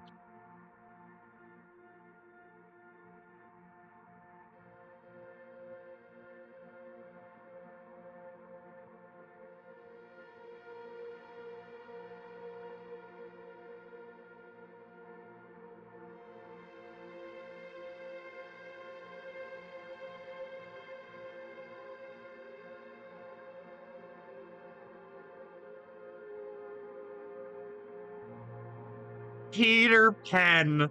Oh, that's really funny. Also, what are your thoughts on the name? And not necessarily choosing this one. Bartholomew Noddy. Bartholomew Noddy.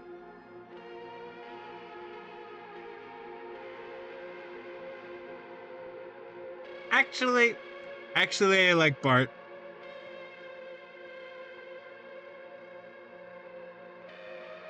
Broadwell is fine, but Broadwell would be better. But the problem is Bartholomew Noddy.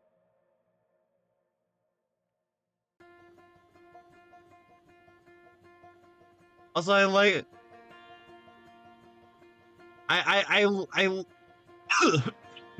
I like how my accent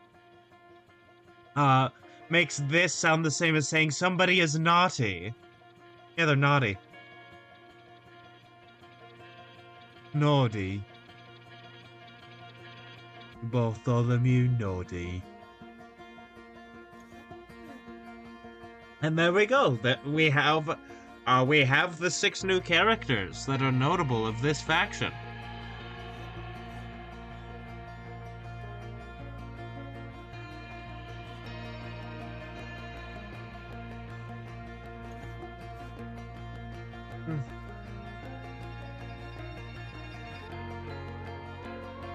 There we go. Okay, so we have Joffrey Leeds, Richard Ashenhurst, Marmaduke Sadler, Lewin Worsley, Ulrich Hambard, and Bartholomew Noddy.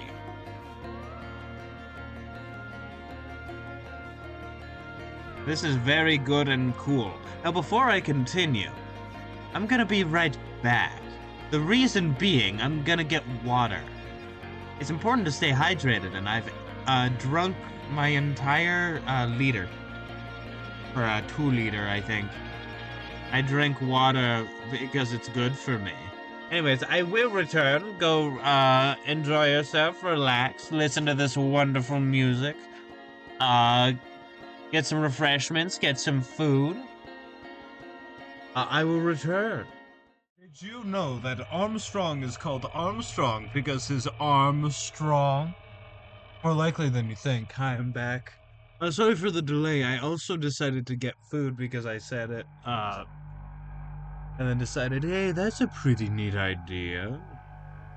Now let me get rid of the BRB.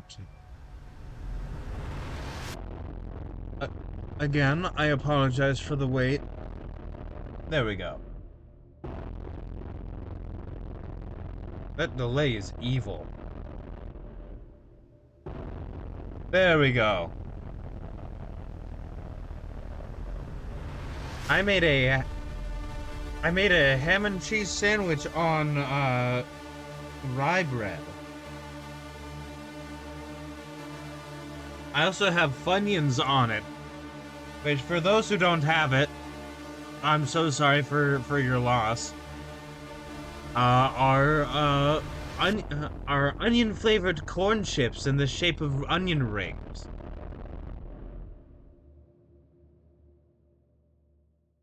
I also have some mozzarella sticks.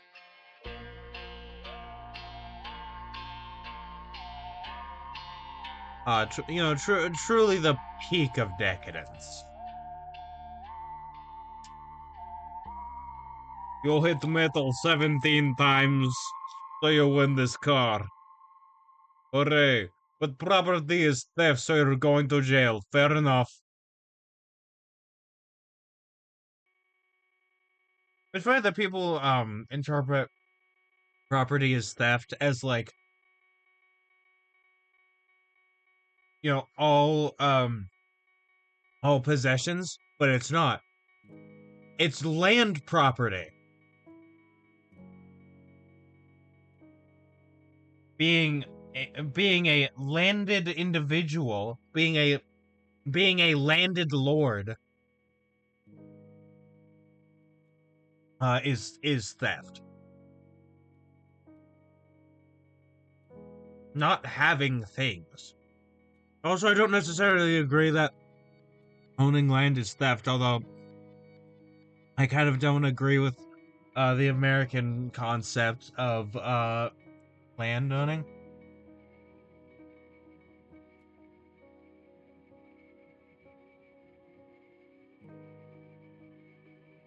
Like,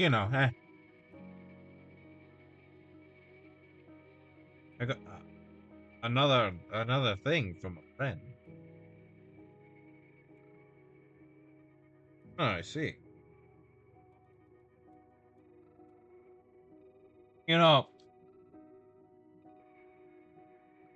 When something is sent in the RPG chat and it is a character sheet, it is like seeing a fork in a kitchen.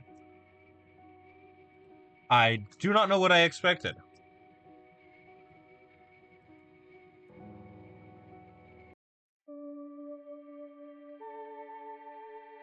I know I'm expecting mozzarella in my face right now.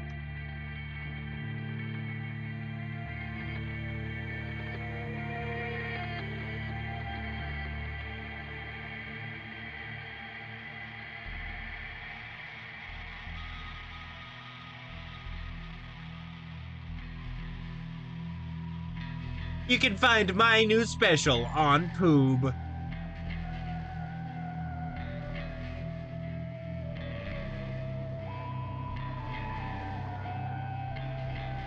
Your one-stop shop for the best media around, Poob.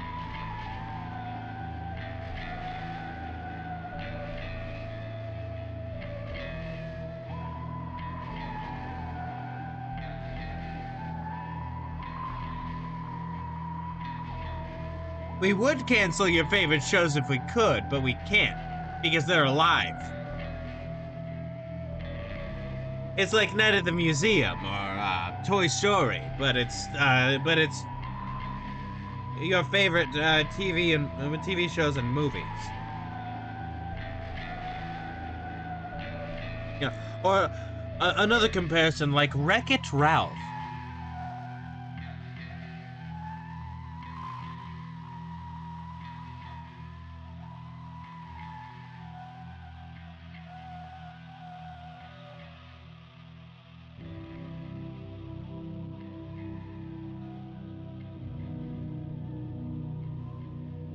Introducing a new Baker character, Wheatley Rye,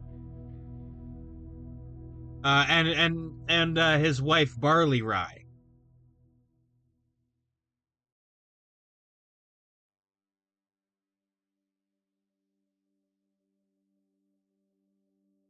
No, I said that as a joke, but actually that's funny as hell.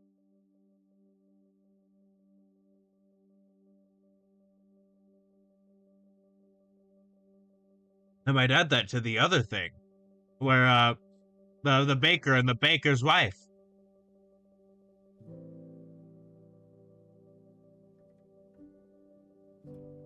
who also is a Brewster,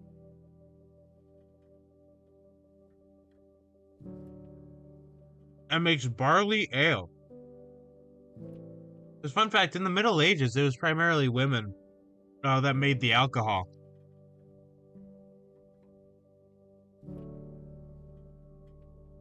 It was and a lot of the dairy products too, like butter and cheese.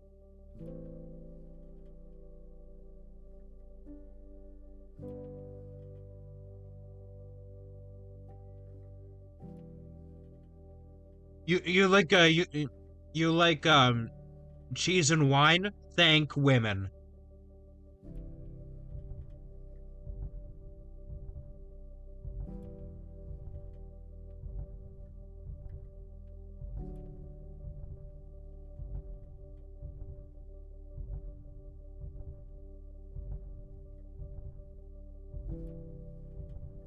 Like it wasn't until like Henry VIII, also known as the ruiner of everything, and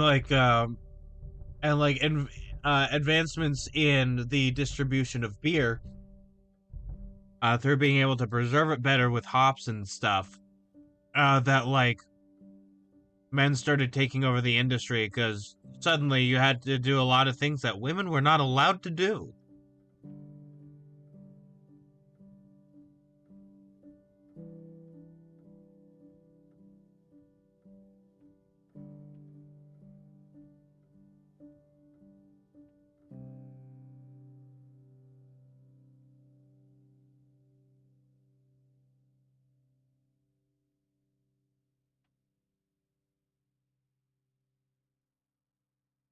The baker and the baker's wife, Wheatley and Barley.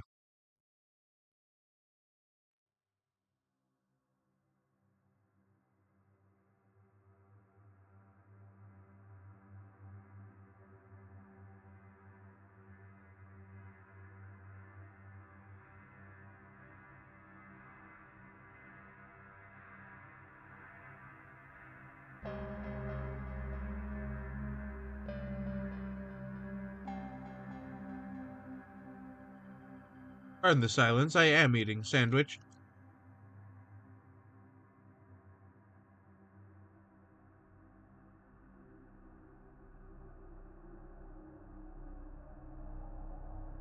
Watch out, Earl of Sandwich, I'm coming for you. Get in this bread.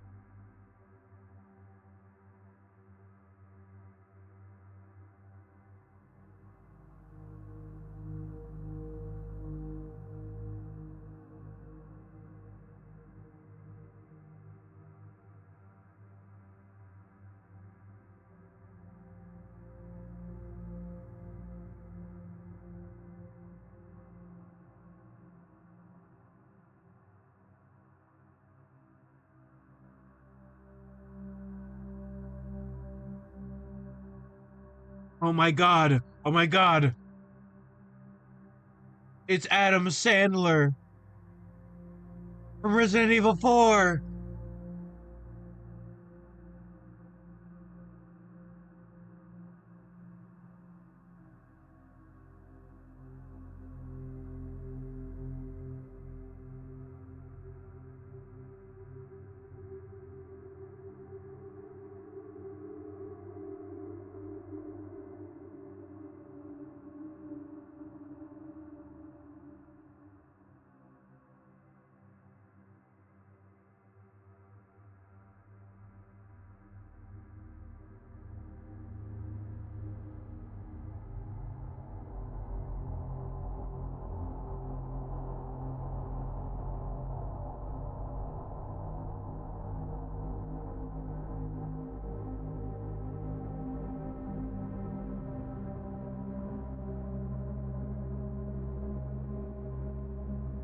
Joffrey leads.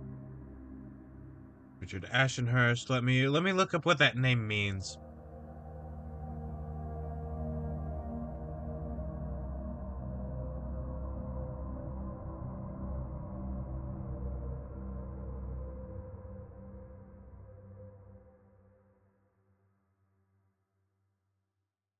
Oh, it basically just means Ash Tree Hill. What? Yeah,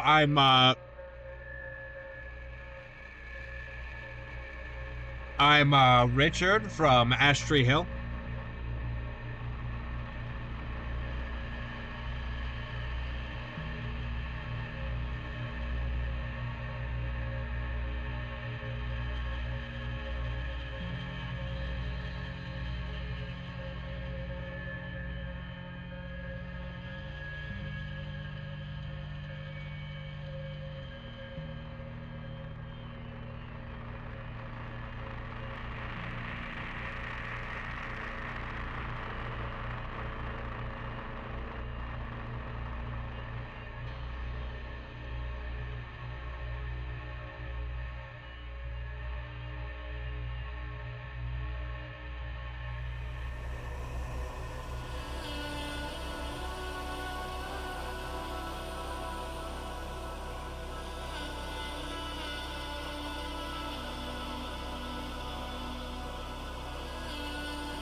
The sandwich has been finished.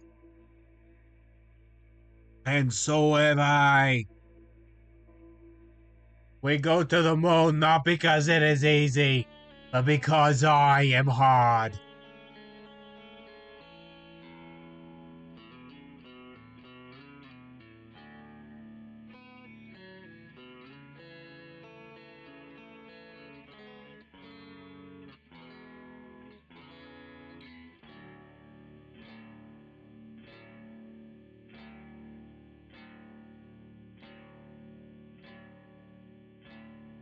Okay, I also looked up Leeds as a name. And because like the specific river that it's referring to doesn't exist in this. I'm just gonna say it means river folk. Because it refers to people besides the river Lats, which is a name for the river Aire? I think it's pronounced A-I-R-E.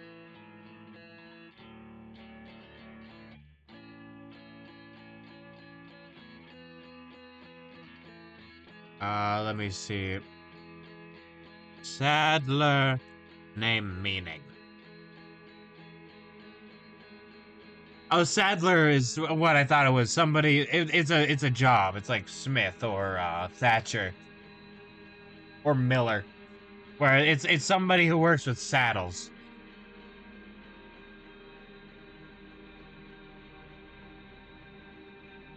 Now it's time for Worsley.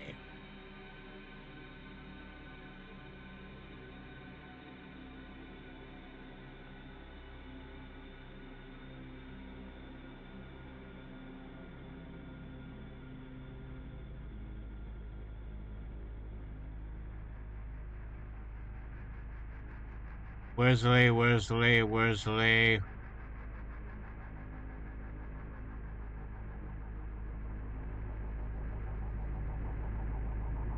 Uh,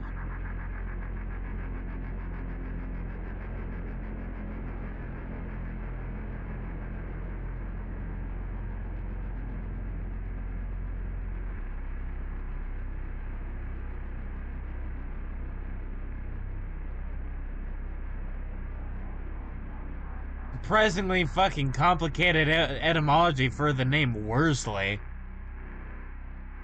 I'll look into that later. It looks like it means something like uh castle in the clearing or something like that. Worsley. It's a locational name for apparently of like people from Lancaster and Worcestershire.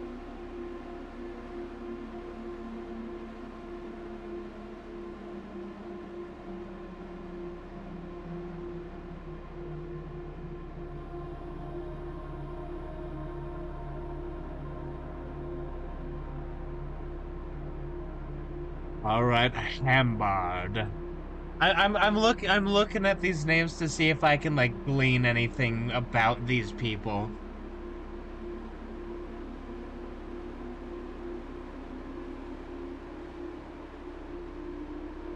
It's not it's not Hamdart, or it's Hambard.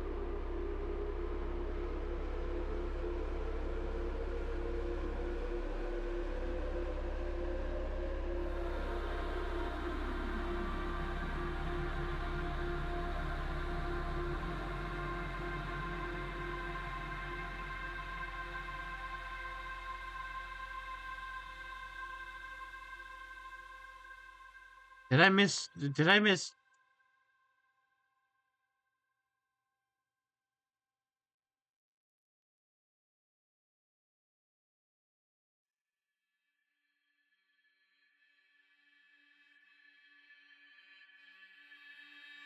Hambard English name? No, it's not. Hambard has no meaning because I guess it's like, well, what where's the name come from? Hamdard is a Persian name meaning companion in suffering, and it's like that is wonderful. That is a wonderful that is a wonderful meaning to a name. I appreciate that a lot. That is not the name I'm looking at right here. It is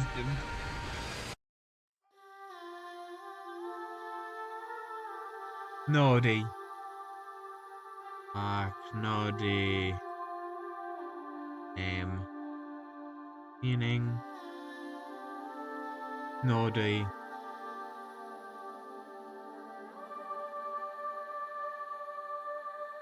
Surname.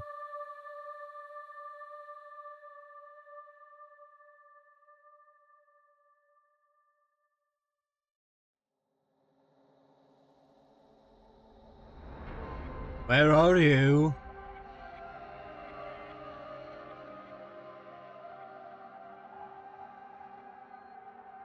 I will find you. A B C D H I J K. K. All the way down. No D.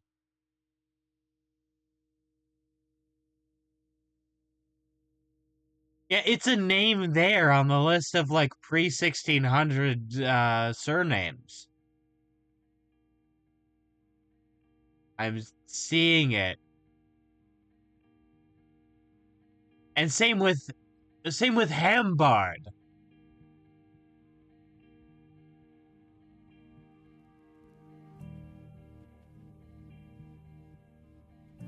These are real names.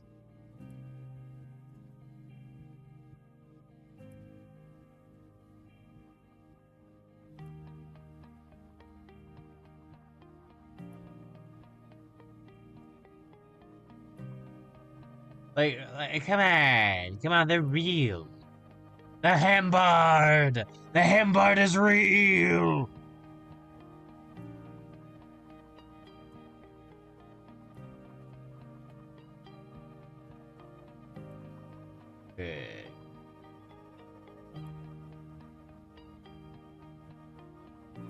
It's me, the Hambard. I play with your meat. Wait a minute. No, I mean what I said.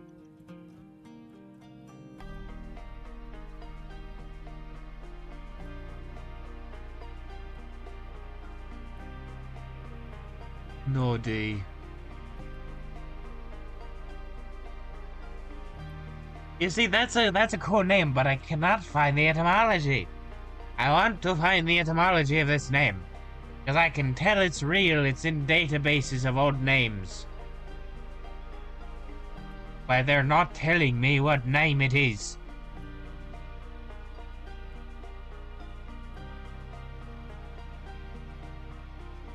Hey, there we go, Joffrey Lee was a fisherman before or joining with the Merry Men.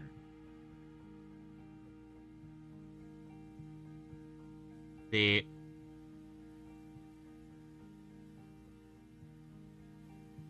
Campos land which he was a tenant on. Tenant is tenant.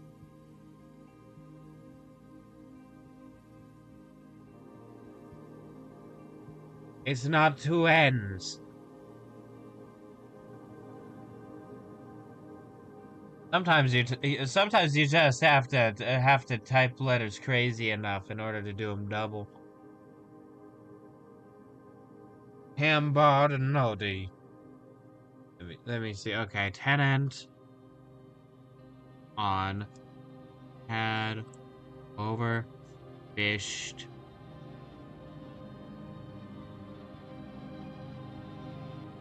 the river that ran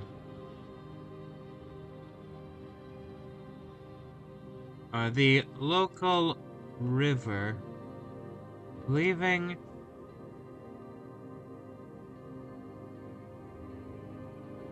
him in a tight spot.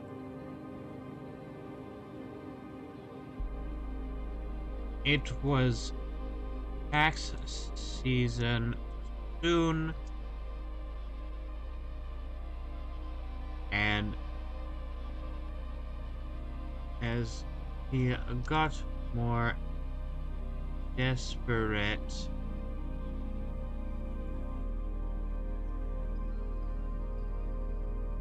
he resorted to banditry.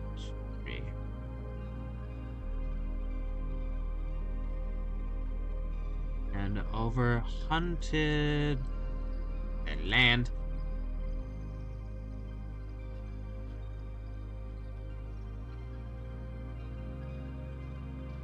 Leaving him in a tight spot.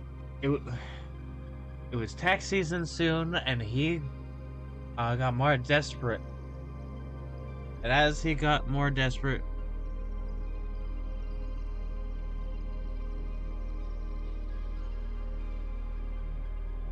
to feed himself and family, he resorted to banditry.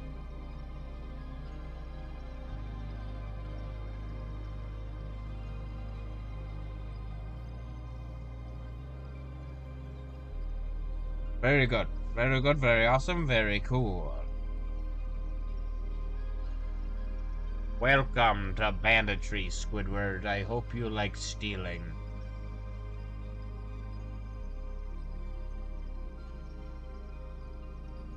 Let me move my phone over there. There we go. Never done anything wrong in his life. Look at him, just a little guy, just a little fellow.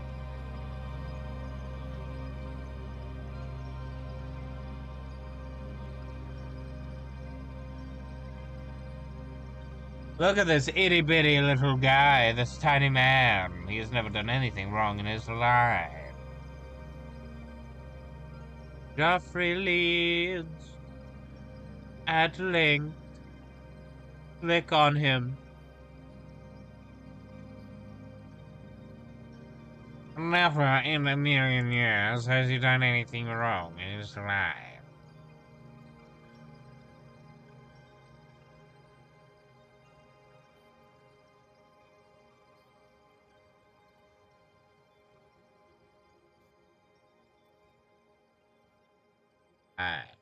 Now he resorted to banditry.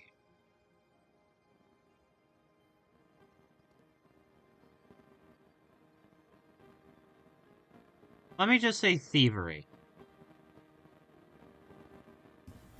He resorted to thievery, which ultimately is very similar, except one mugs you and the other robs you. He resorted to thievery.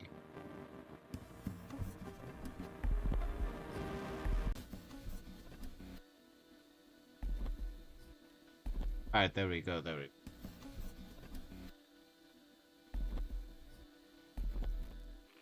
Okay.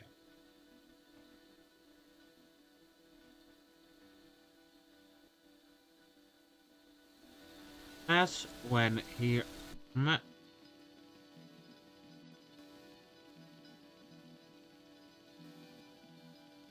a member of the Merry Men.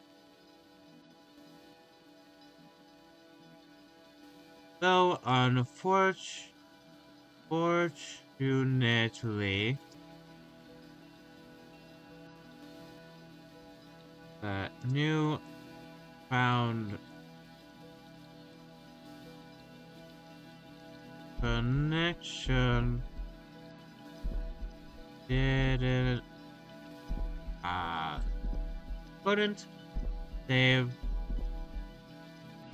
him from getting caught, and his family tortured to set an example.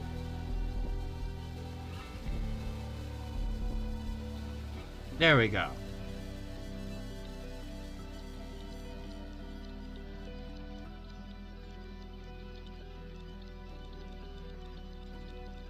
For since he has had a chip on his shoulder regarding holy folk,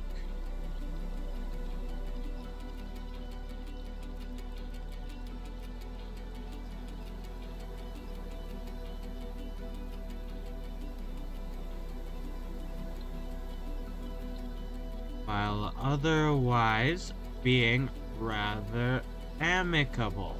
Is that how you spell it? It's not correcting me, so I'm gonna assume that's how I spell it.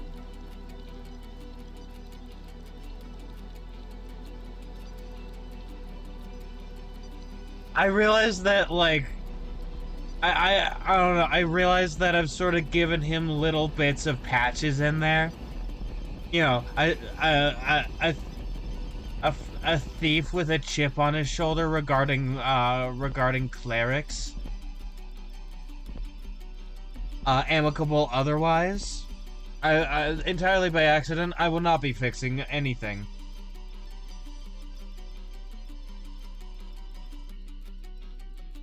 God, the delay in buffering on my end is crazy.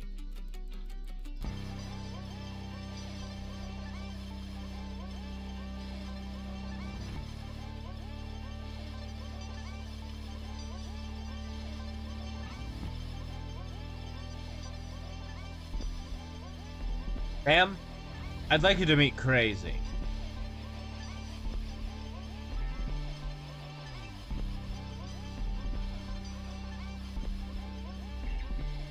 Alright, Joffrey Leeds. Richard Ashenhurst.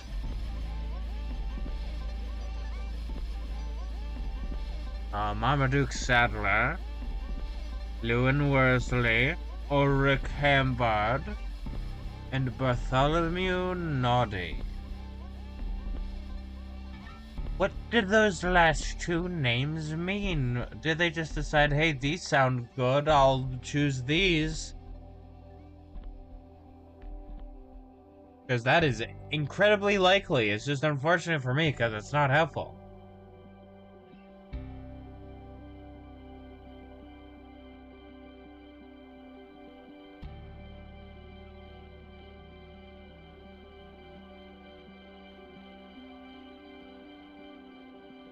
Richard Ashenhurst.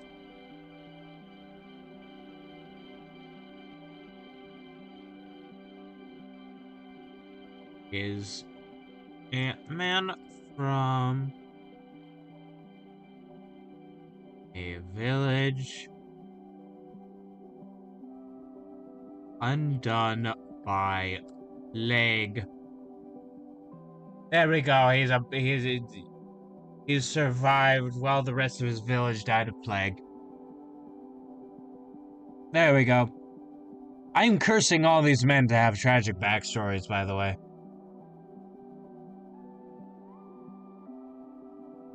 Also, every other faction will be more diverse in gender. By the way, like every other sub-faction of rebels, it's just these guys who are gay.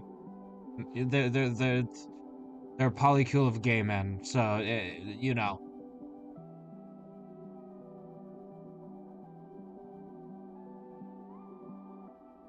Richard Ashenhurst is a man from a village undone by plague.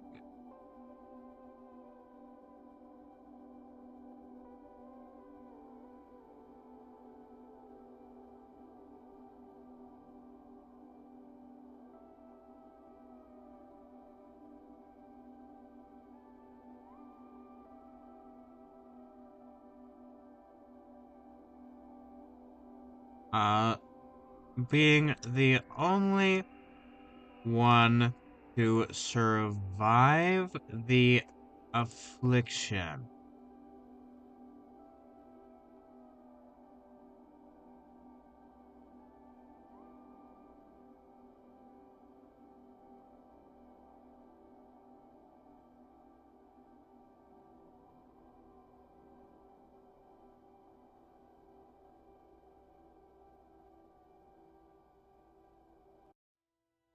Alright.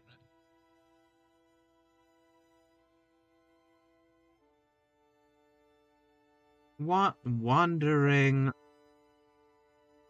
for months, he eventually comes eventually finds himself in the antler forest.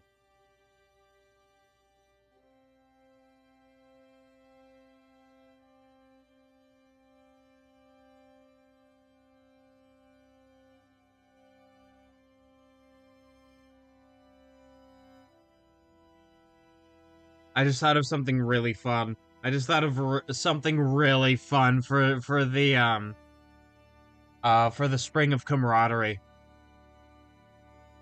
Brain-eating amoeba. Not even brain-eating amoeba, but like brain parasite amoeba. The reason that everybody gets so long, gets gets along so well together. I couldn't get the phrase out of my mouth. Uh, these like weird single-celled organisms have some sort of communication with one another, and are starting to form a web. And the magic spring is how they reproduce. Uh,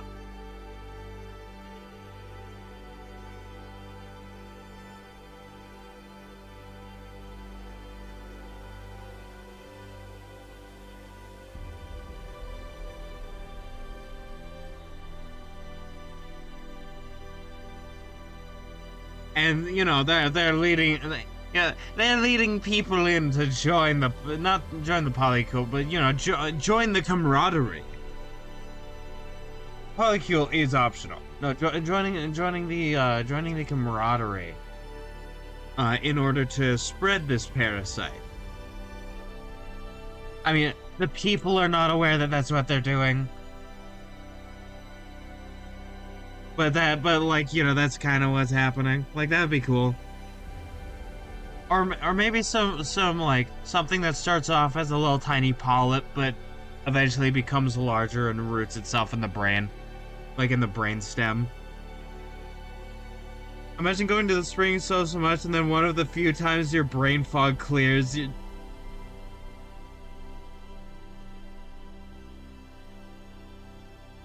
I mean, yeah, but also like, imagine being like, why am I not scared? Right? Like imagine thinking like logically, like I should be scared. This is upsetting, and then just for some reason your body's not scared.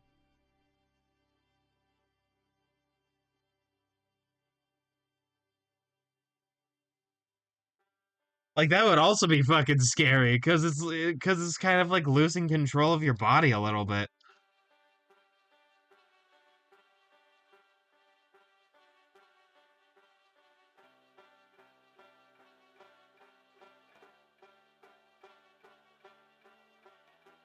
This spring is the home. I'm writing this down for sure. This spring is the home of a parasitic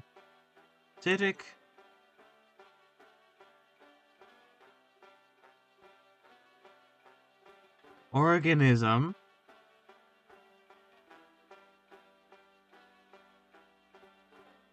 a species of organism whom starts out as a small polyp. It's spelled with a Y in it. A polyp.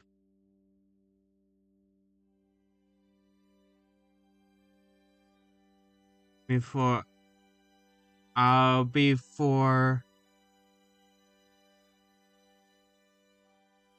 reaching a person's brainstem and brainstem where it begins to develop.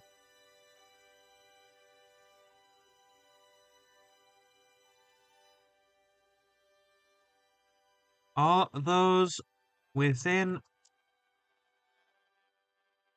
all those infected within the spring unknowingly have the instinct to invite others to the spring to share in its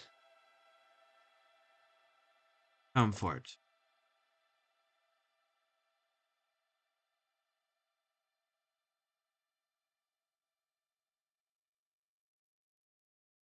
This is how the species, or no, these organisms have a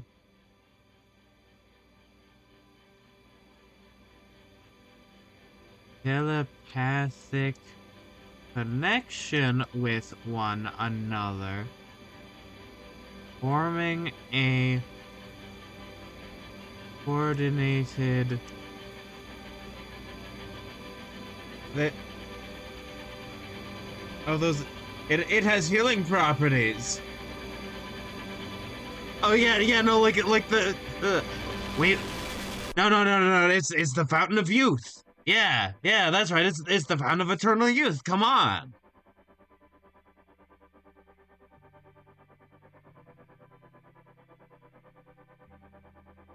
Effort to spread further.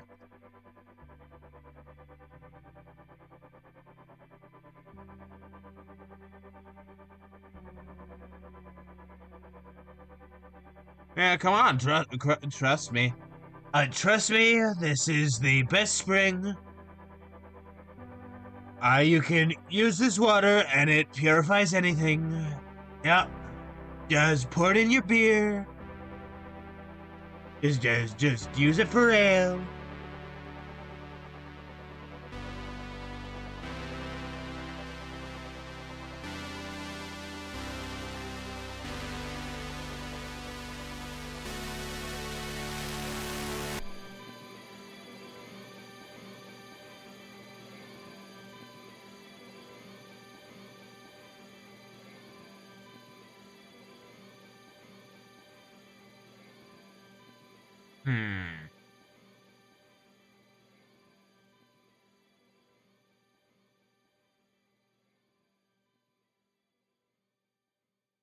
Also, I just realized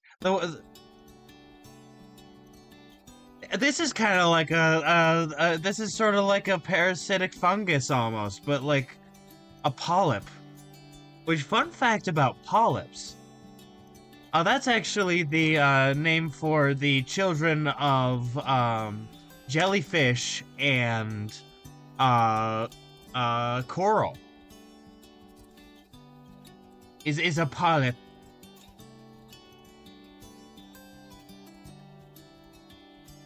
No, it is an animal. It is an animal, but it's a weird animal.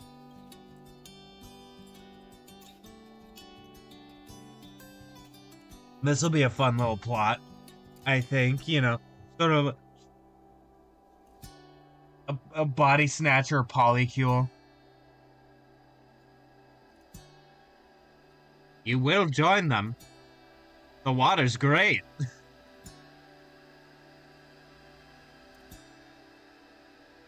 Further, without the knowledge of the host themselves. There we go.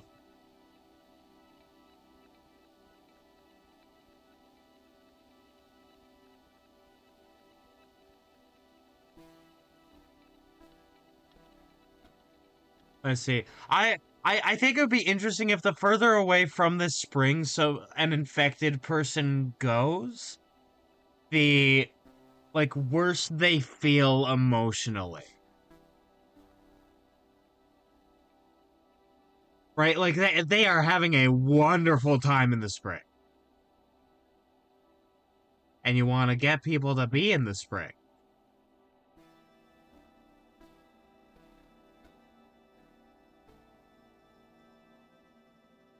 The further away.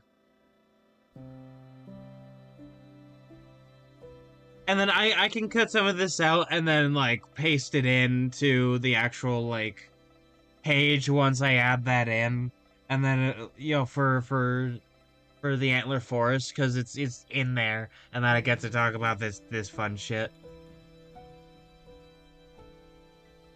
This isn't even Fae stuff, by the way. This is just there. Like there are probably fae in these woods. Right next to the spring because of it and basically making it an end. Oh god. Oh god. Great idea. Wonderful idea.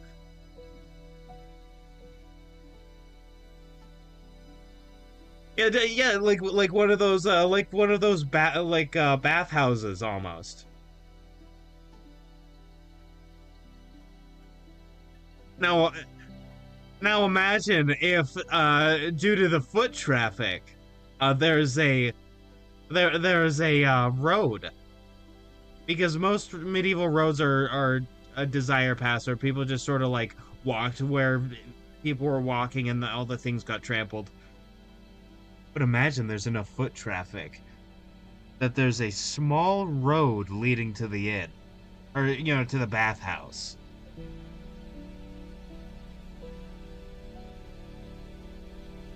That would be cool. That would be cool.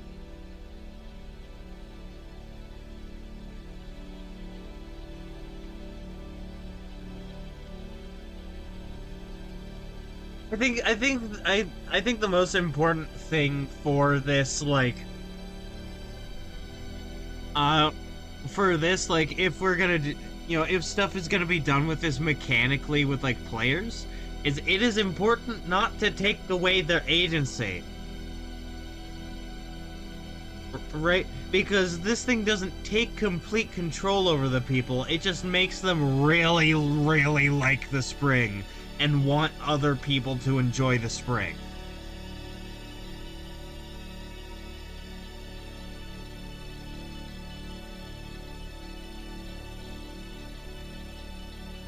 So like this stuff about the merry men and like their beliefs and stuff, this is unrelated to, like, that's unrelated to the spring in terms of like actual, like like the spring is not making them be that way.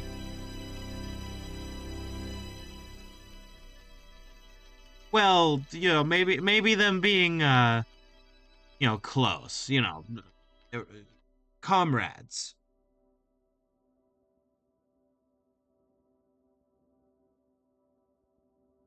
He eventually finds himself in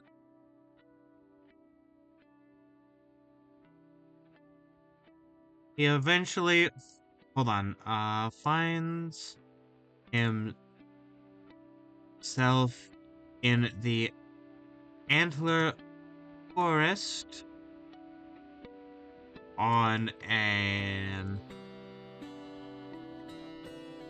a small trail leading to the baths.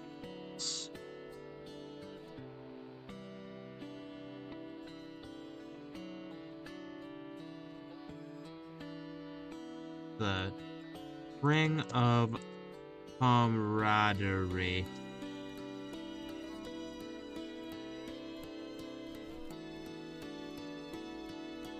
There we go. So basically, he got the plague, was one of the rare people to survive it. Only person in his village to survive it. Has no home anymore. Wanders for months. Finds himself in this bathhouse, and then has a creature inside of his brainstem.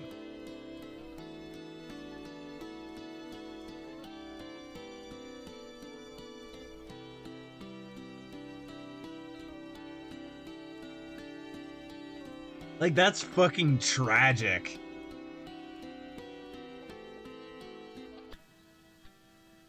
He started with one infection and ended with another.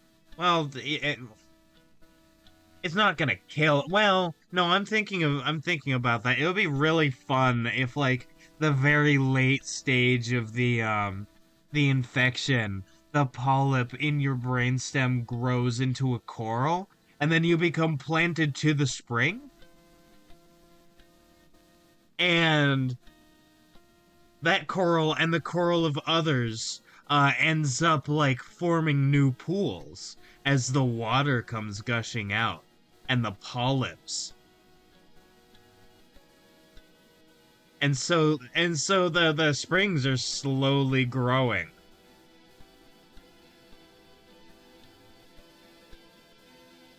You just cry a ton and die of dehydration. Oh, yeah. I imagine. Oh God. You know what brainworms do to animals, right? So okay, so brainworms, and this is really scary.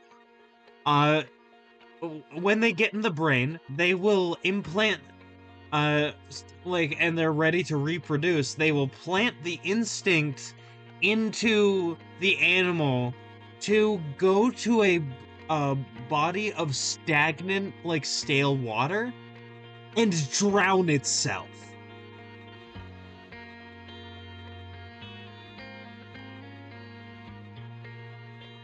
And so imagine this like weird coral like does the same thing where like if it can't find the spring, then it'll just find the next best option. And then it'll like command you to drown yourself. Like it'll be like, you want to drown yourself. And like you don't even realize that's what you want. You're just like, well, I guess I'll go for a swim, and then you just don't come back up.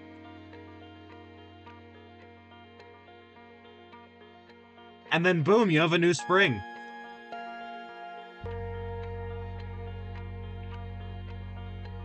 Because again, like, stagnant water, non-running, because like running would mean it goes to the ocean, which means it could get eaten, and being eaten's not the goal.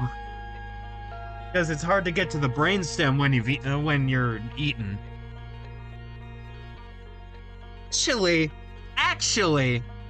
Actually, it's theorized that RFK Jr. got his brainworm by eating like infected tuna.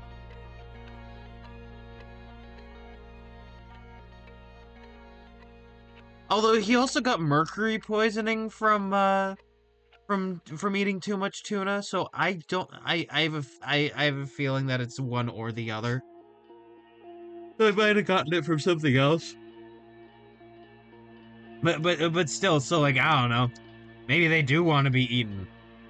But I don't think they want that. I think they want to get into your brain another way.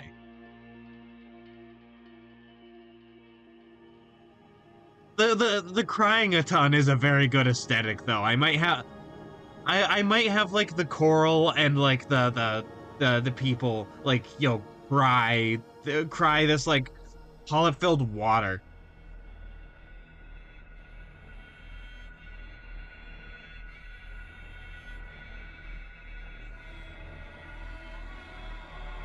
I like body horror in my fantasy.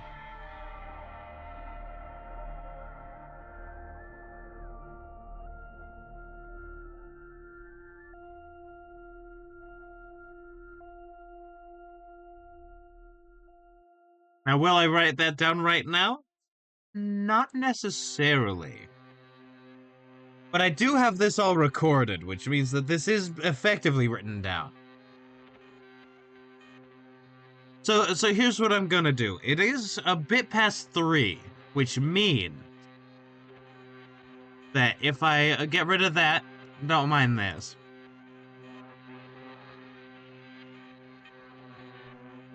Waiting for operation to complete. Waiting for operation to complete. Please, it should not take you this long. There we go.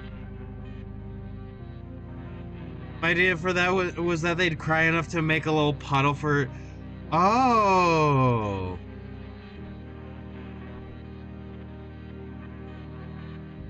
Oh, I mean, I suppose, but oh, imagine these people ending up in bogs, like in bogs and marshes.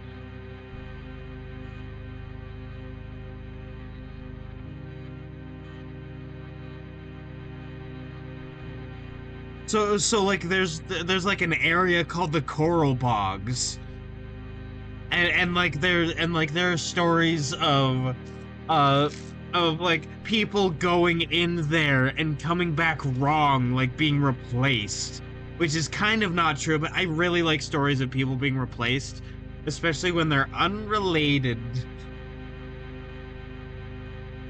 And like the truth is they have not been replaced. It's just that they're now infected. Oh wait, let me open the map up again. Because like I want to do I want to do work on assets. That doesn't mean we have to stop talking about this. Like right here is a bunch of swampland. Imagine like the spring, which is like somewhere around here, probably near the hills. And then all the way down here, there's coral in them thar bog.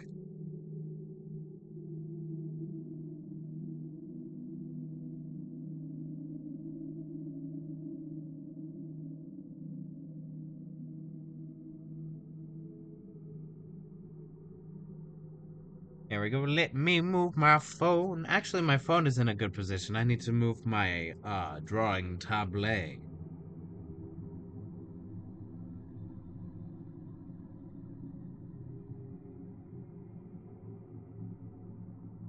Oh God! And I just realized because of the merry men, there's probably other like settlements around this place, right? Like around the around the spring, or at least other houses. Which means, what if you come by this place and suddenly, this looks like a really nice place to stop and live your life with your, with your family.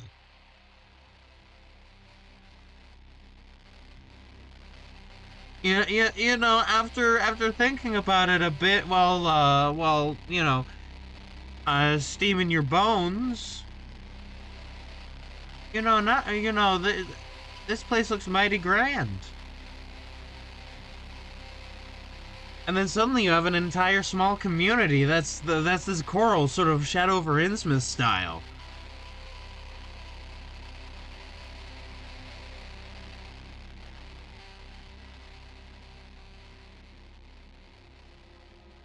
Oh yeah, this is a separate yeah, I was like, what's happening?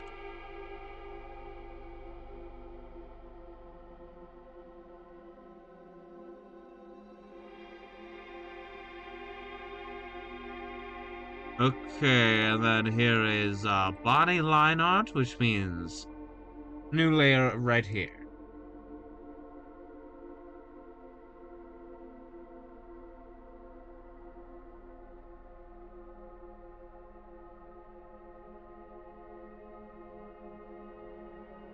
God, I fucking love the coral in the middle of the woods. That's also like really creepy and weird.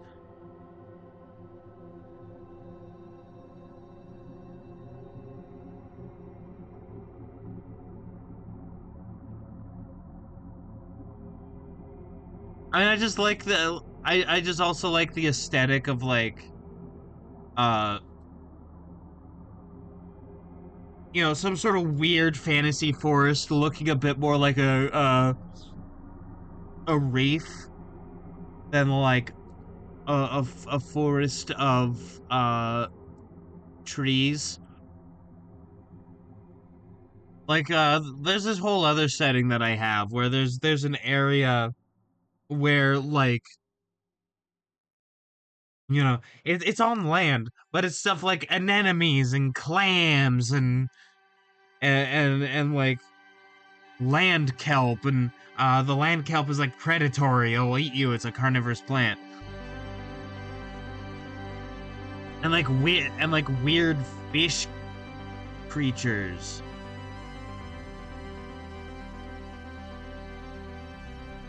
And the elves in this setting are weird, but that's a different thing. Because they're literally trees. Like elves are literally part of the life cycle of a tree. And that's really cool. I like that setting a lot. I'll get back to it eventually. You know, once this one's done, probably.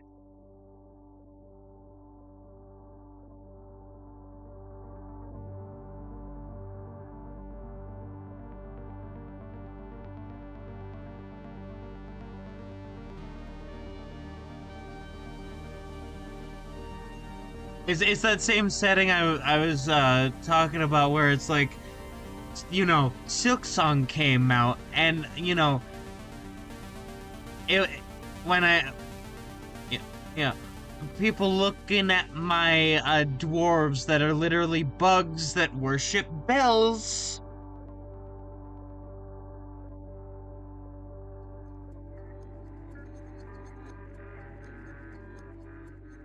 You know, it looks a bit like Silk Song, which is not necessarily a problem, but also like, you know, it's that same setting. And also harpies are really cool.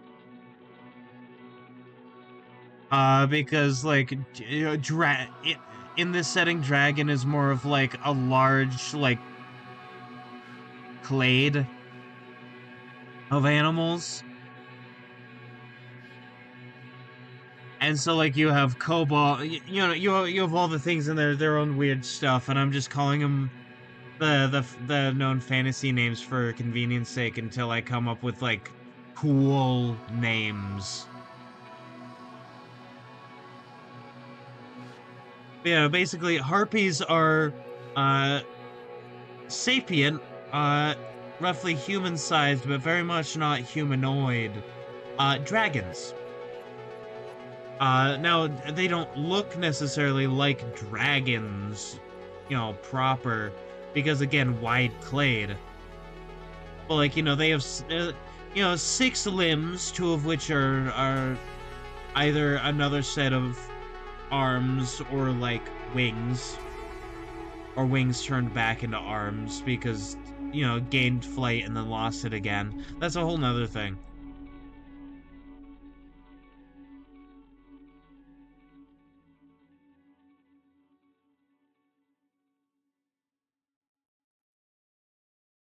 And then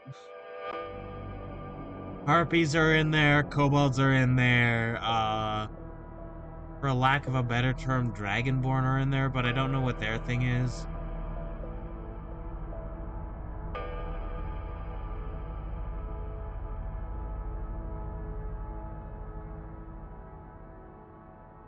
Da da da, my stream buffer.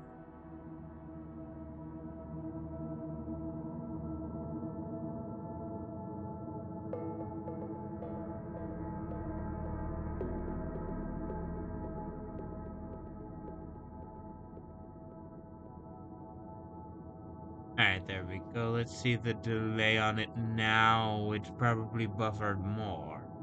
Alright. That's right, there's a why not from Pokemon in my internet.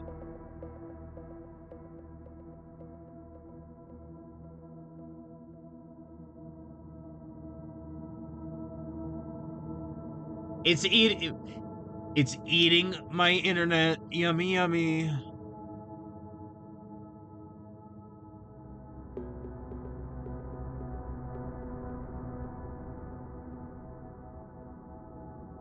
Mirror this horizontal. And against popular belief, this will not be going on the same layer, because I need these to sway slightly differently. Oh, by the way, let me change the stream title and such.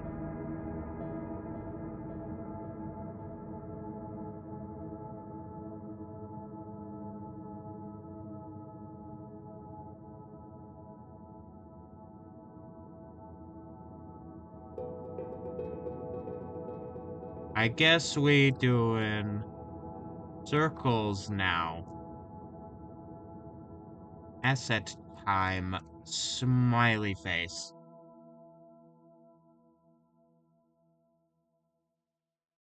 Art. There we go.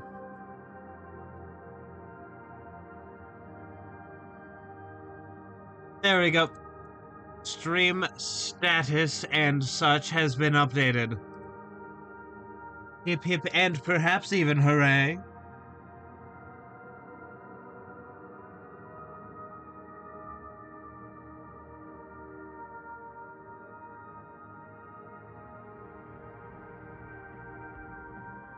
Alright, there we go. Okay, and then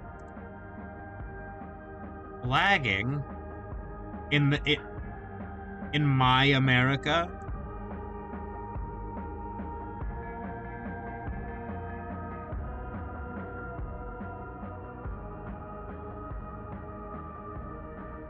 Okay, and then let me edit the thumba. There we go. Okay.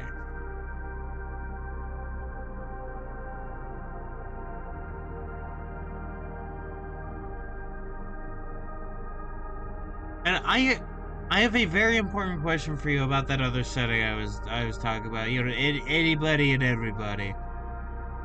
Should humans be in it? Because I can't figure out if I even want humans in it.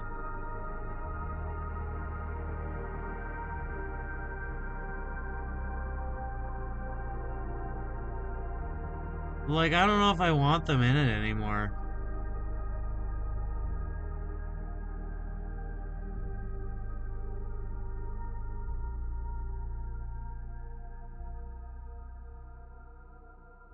And when I say I don't know if I want, I mean that literally. I have no idea.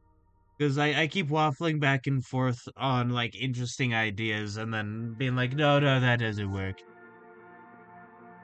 No, no clue.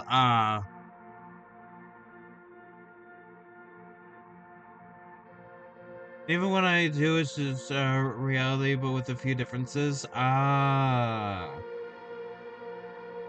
Okay. No. I get what you mean. I get what you mean.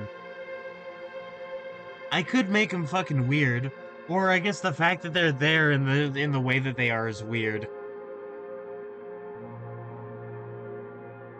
Because like if everything is humanoid, right? Like elves, dwarves, halflings, you know, you know, like if they're all humanoid, then humans look normal. But if they're all weird and then humans come in being like their business, then that's strange.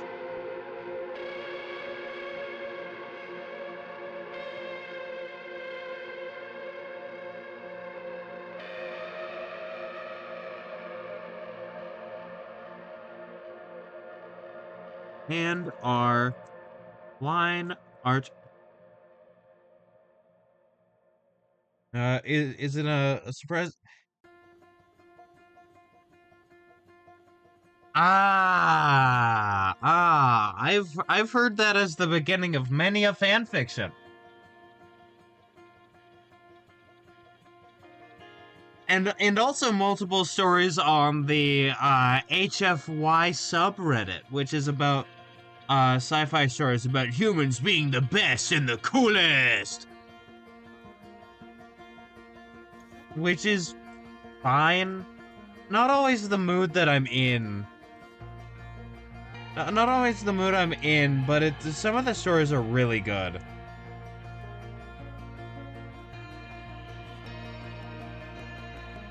And L line art. And by the way, HFY stands for humanity, fuck yeah.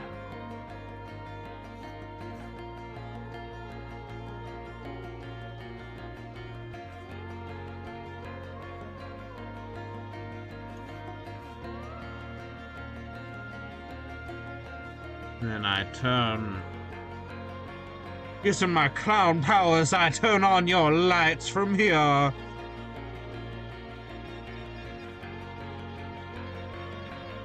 Yeah, 26 games on my wish list are on sale. Thank you, Steam. That was important information to know right at this moment.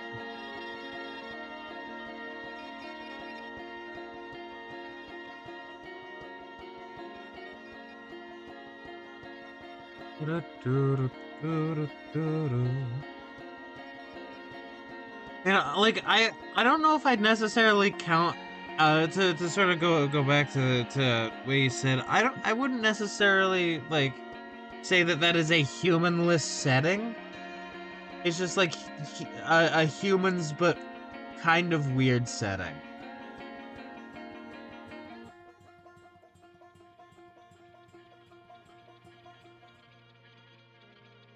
Like that idea can be interesting, but also you reminded me of this fucking live stream I randomly came across on YouTube Shorts of an ASMR channel where the guy was like wearing a Spider-Man mask, had a metal spatula, and was scraping like like a massive metal baking tray with like the gain and like everything so far up, so it was just like all consuming metal noise. I just came across that at like 2 a.m.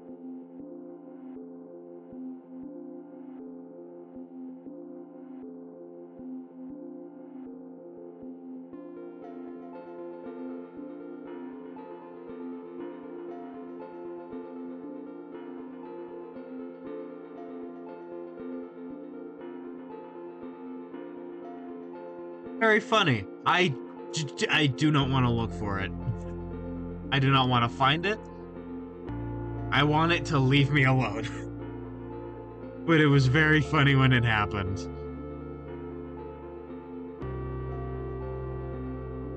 Alright, let's see.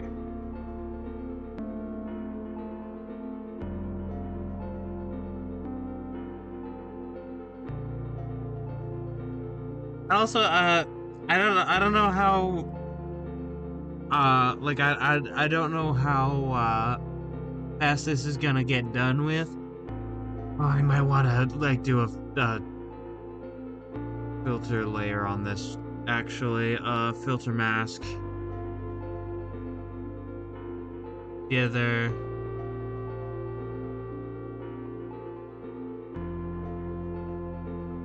That, I keep expecting that particular one to look good, and then it never does.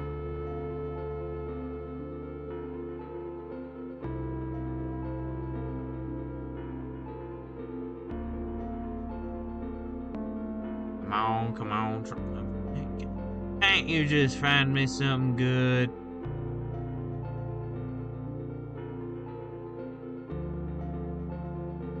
It's really funny that you can't see my menus.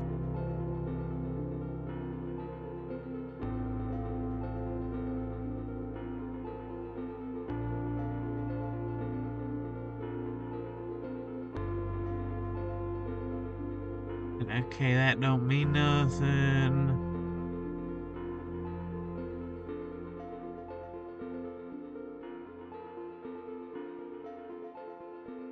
That's not very visible.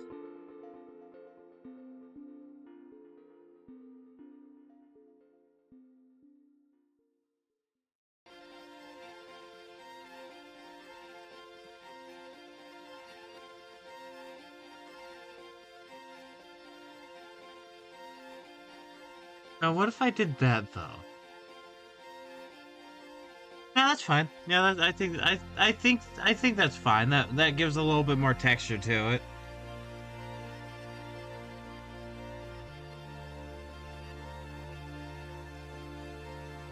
Yeah, despite your acclaimed uh uh a lack of clue, you have helped me with the answer. I will add humans into it. Humans will be a part of it because them just being people and everything else being weird is kind of funky. Like, and by extension, it makes them weird because it's like, why are you like that? Because like their body plan's not the default.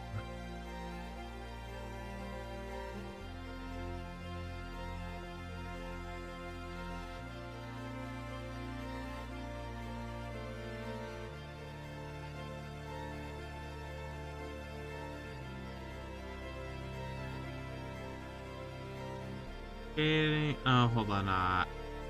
And are dating. Behold.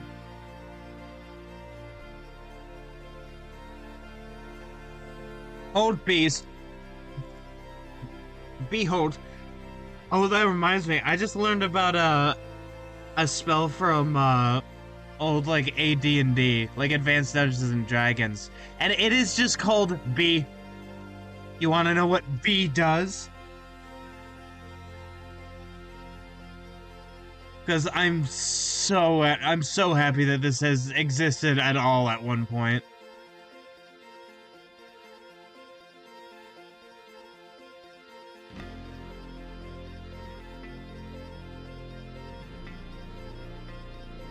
He has selected the bees, not the bees. Singular bee. You summon a singular bee, and it is angry that it's been summoned, and will stab what it will like sting whatever's closest. That's the spell. That's the spell. You don't control the bee. And the bee, like, if you're the closest, then the bee is angry at you. It's just a bee.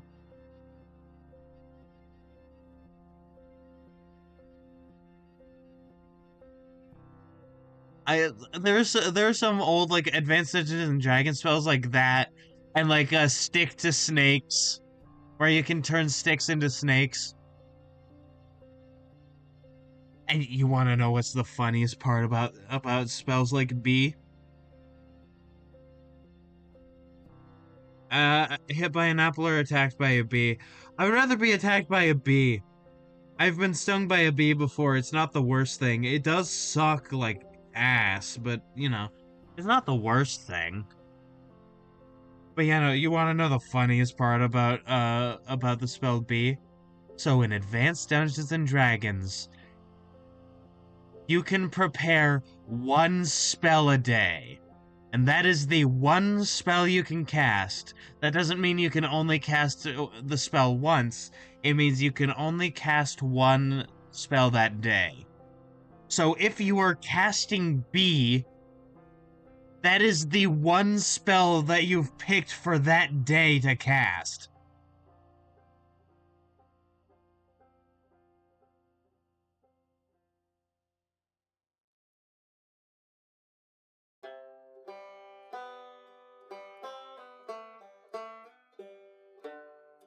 Like, imagine you're like, let's say a 10th level wizard, right? And you have access to the spell slots. You can cast a bunch of B.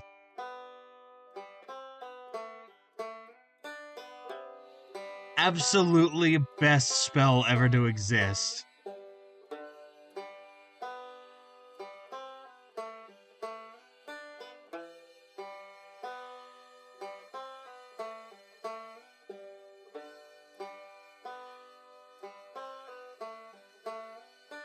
also, Dicey remembered me. Hi, welcome to Applebee's. What would you like to order? I'll have the apple.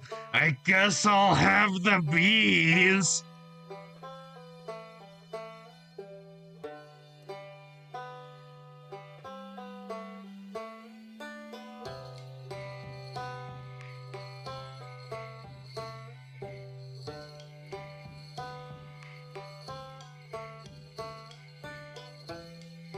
You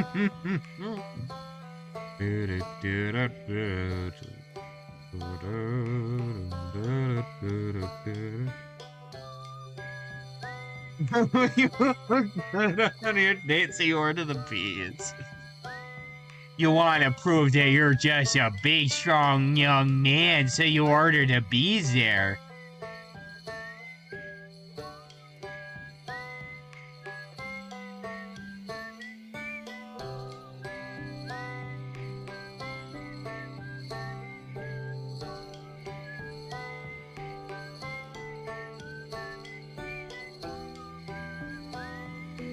Oh, you just order the bees there, don't you know?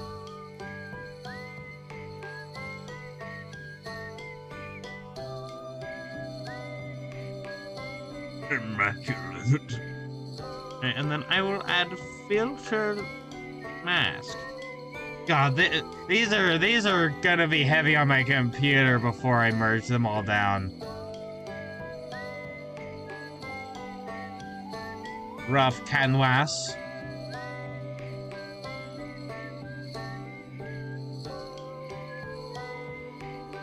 I said I'd filter mask. I never said okay when I got rid of it. So that's what happens when you're silly.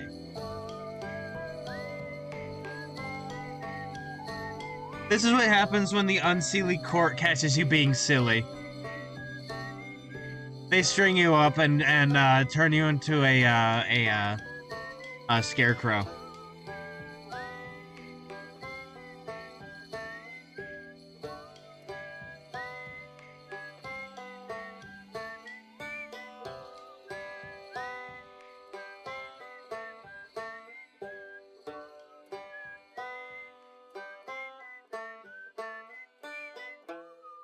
Thank you, Nightbot. Very cool. I appreciate you greatly.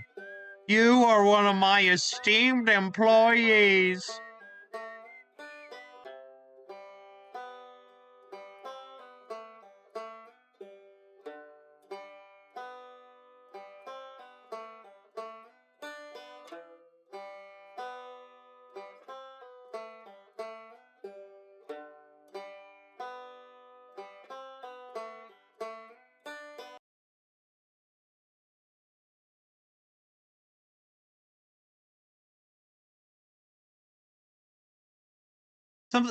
Something weird with bees would be fun for, like, something weird in the woods.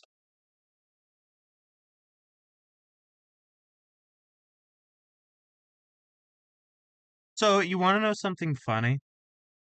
I forgot to add loop, and that was the end of the playlist. I just started it again, but, you know. This time with loop on. Loop on? The third? I think not. There's no way he made it into the secret base that nobody knows about.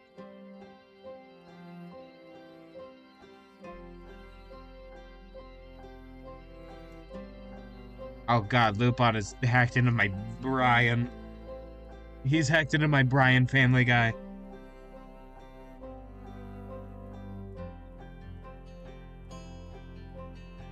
There we go.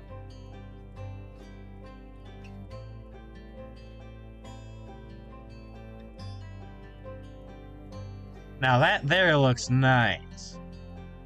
Also, you want to know something fun about doing filter masks like this? One, I can upload my own textures onto this if I really wanted. And two, and glorious number two, is that I could animate this with this texture and it would do the chowder thing. The Crypto Bro, they made Cromer? Spamton would be so proud, yet I am so disappointed.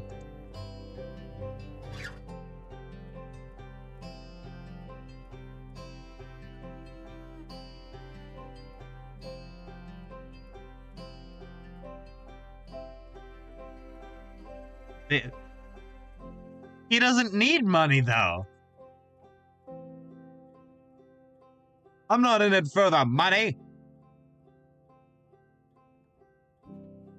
I'm in it for the freedom.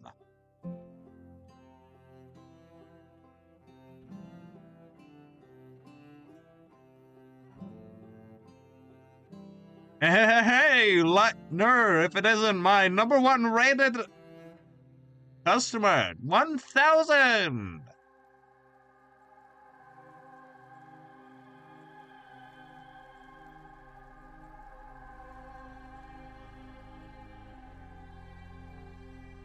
He did not do that. He was being strung along by whoever was on the phone.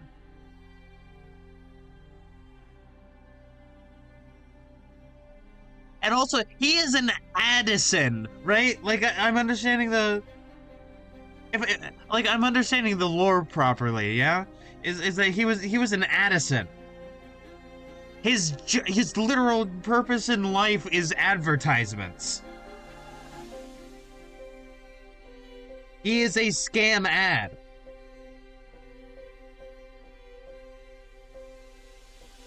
He didn't become a salesman. I mean, he temporarily became a big shot, but that's different from becoming a salesman. Now's your chance to be a big shot. Hey, Chris.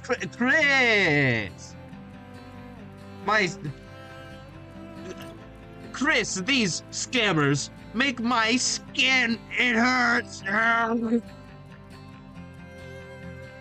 We need to kill them, Chris.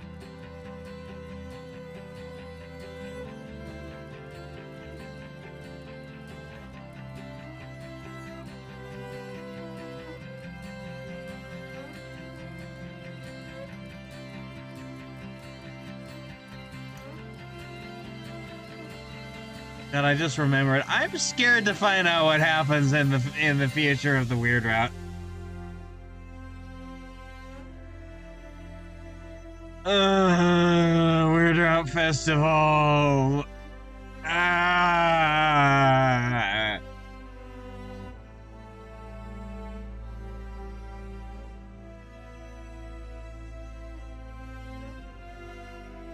Hey, Chris,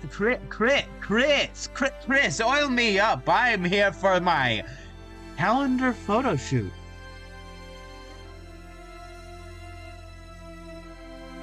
Oh God, no, I saw that.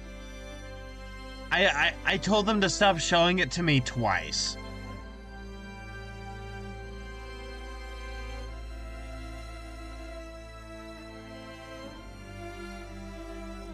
And the Duolingo app, like, image is him crying because he's sad because no one likes him because he replaced all his workers with bots.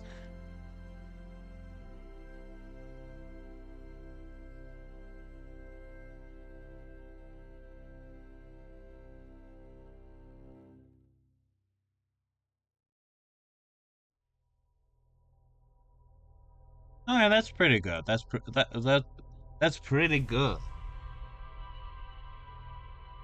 Oh, I don't have it downloaded. I was looking at the App Store.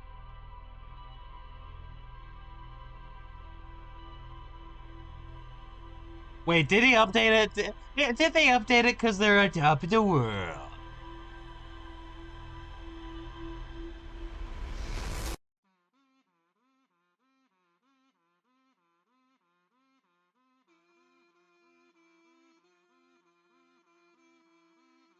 Let me see real quick. They changed it back to default. They don't actually fucking care.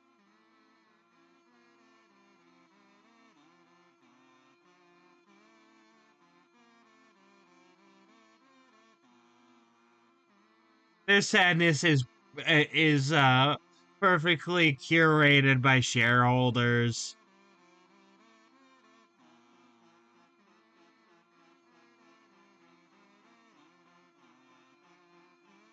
The question is, how do they know that the sky's really sunny?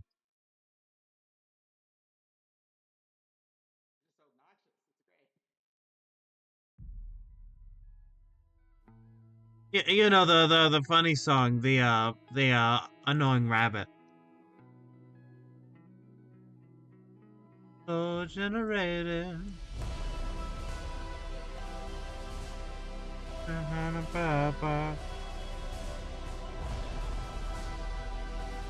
Are they in Philadelphia or something? I have no clue.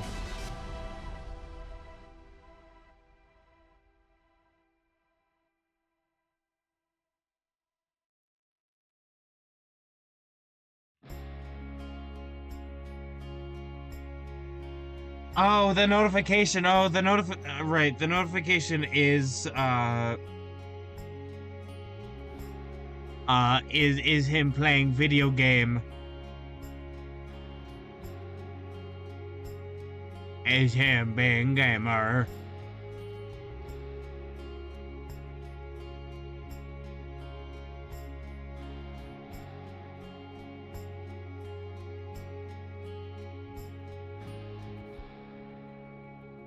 Oh, I was like, what the fuck does that mean? The like the Philadelphia Eagles? Just bird?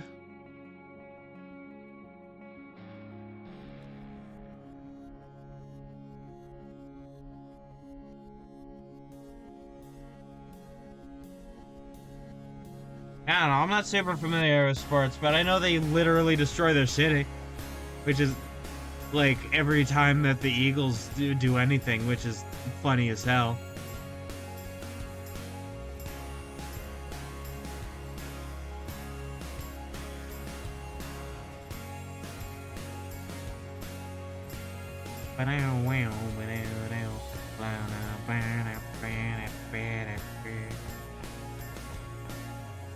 Oh,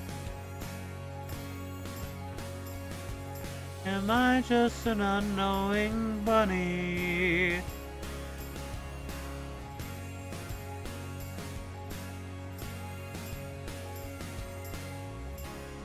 I did not sing that well, but I regret nothing.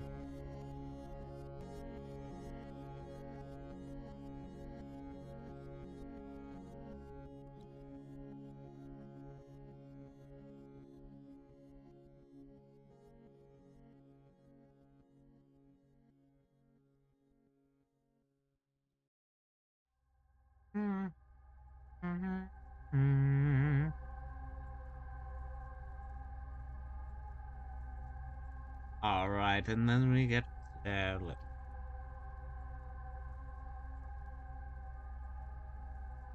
yeah, honestly, I definitely should have had this done. But like, school. College is college. Sometimes it takes priority.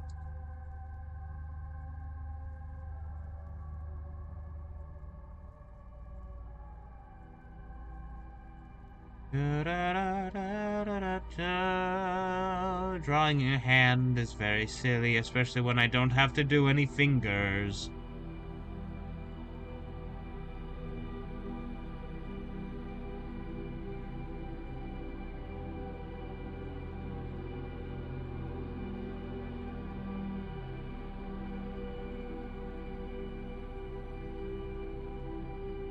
Okay. Secretly, a whiteboard.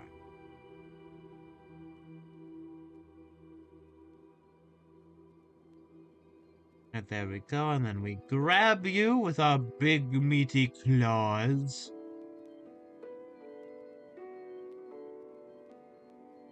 Look at you with our big anime eyes.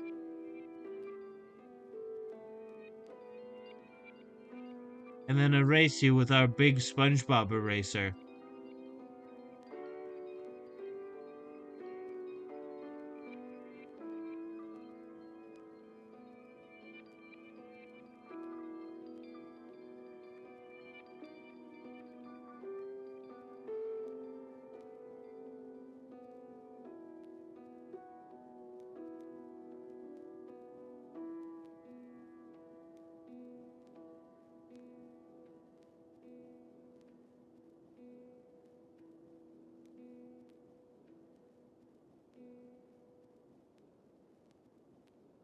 You know, I bet Lupin the Third and a Doctor House are evenly matched. Because it's never Lupin. It's never Lupus.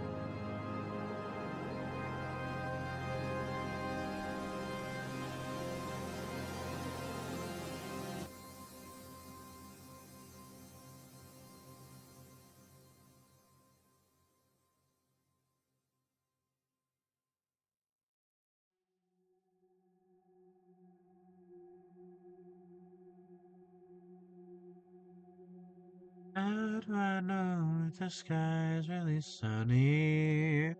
Am I just an unknowing bunny? Go. Was looking on the TV machine.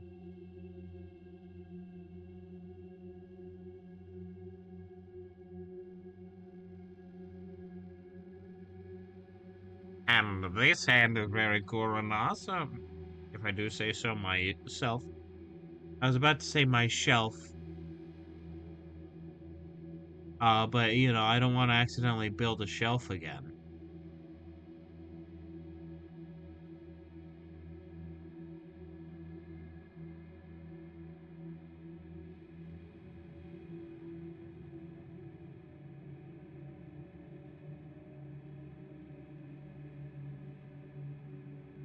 Help, I've accidentally built a shelf! Let me put you on multiply. Selects you, Control C, Control V.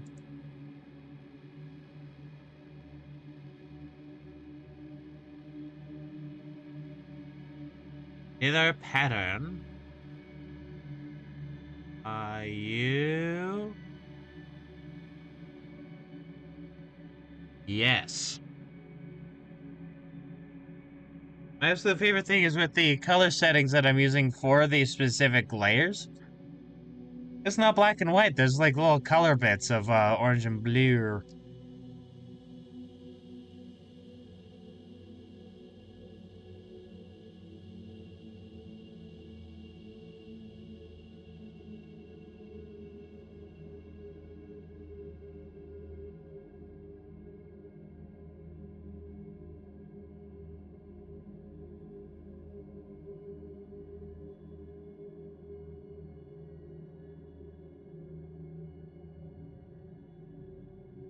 Have I done something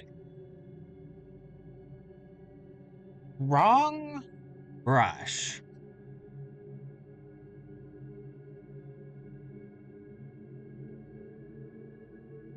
Well, that was a funny time. I got jump scared by something. Something was jump scary.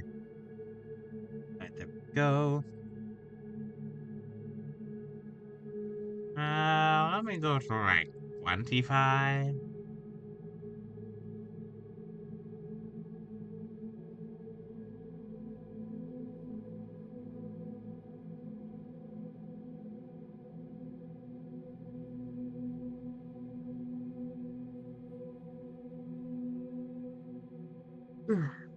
And like while right now this doesn't necessarily include the talking sprite.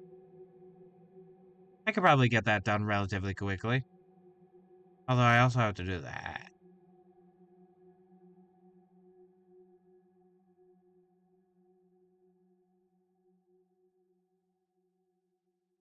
Which the talking sprite will have me bursting out of the stitched up mouth, by the way.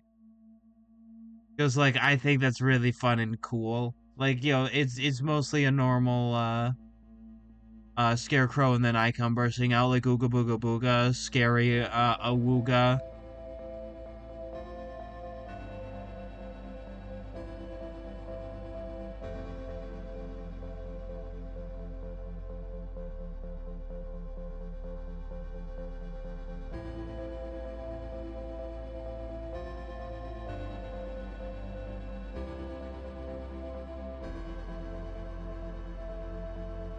Oh, but you know, what are your thoughts on this guy so far?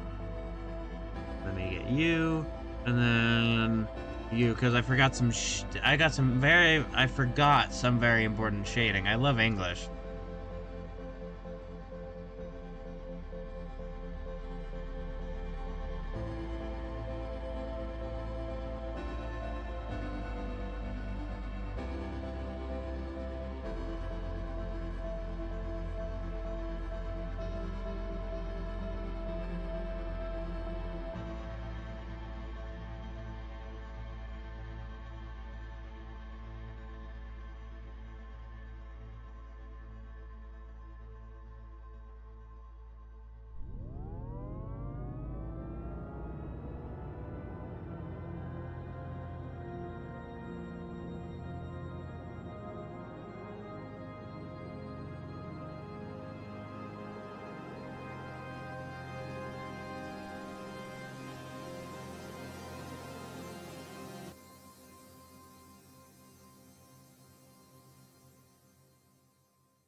Her soul was created, her voice generated.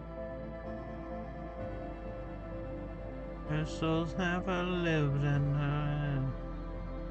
Her lips have not been kissed. How do I know that the sky is really sunny?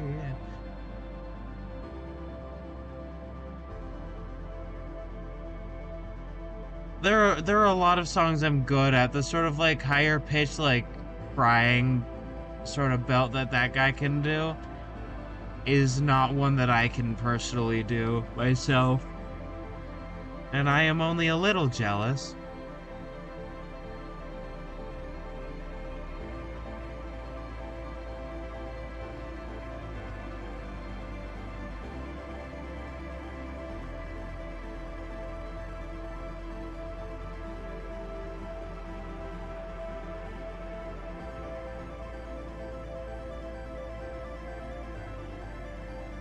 Okay.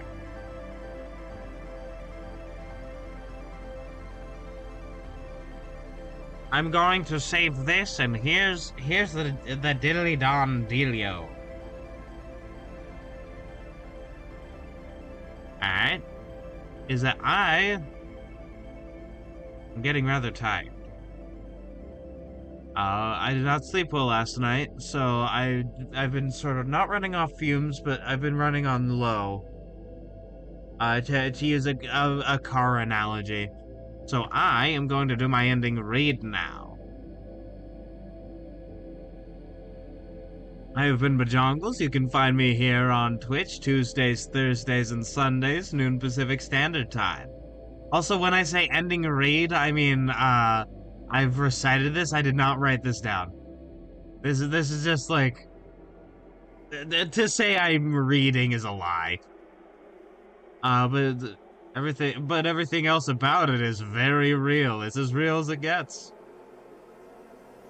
But yeah, no, you can find me over on Twitch on the times I just said. Tuesdays, Thursdays, Sundays, noon Pacific Standard Time. I would much appreciate a follow. Speaking of follow, you can follow me over on Bluesky and Tumblr, both Big Boy Art 1, username Bajongles. And if you're watching this on YouTube, hi, make sure to like and subscribe. And once again, as a reminder, as of recording this, all of the VODs are caught up. I am caught up on the VOD releases again. Which means there's more of my beautiful, beautiful voice for you to enjoy. I will be back on Sunday to do more Phoenix Wright Ace Attorney. And then on Monday, I will be on the Discord server doing multiplayer Mondays. And with that, once again, I've been Bajongles. It has been a wonderful time streaming. I will catch you all on the flip-flop. Bye-bye.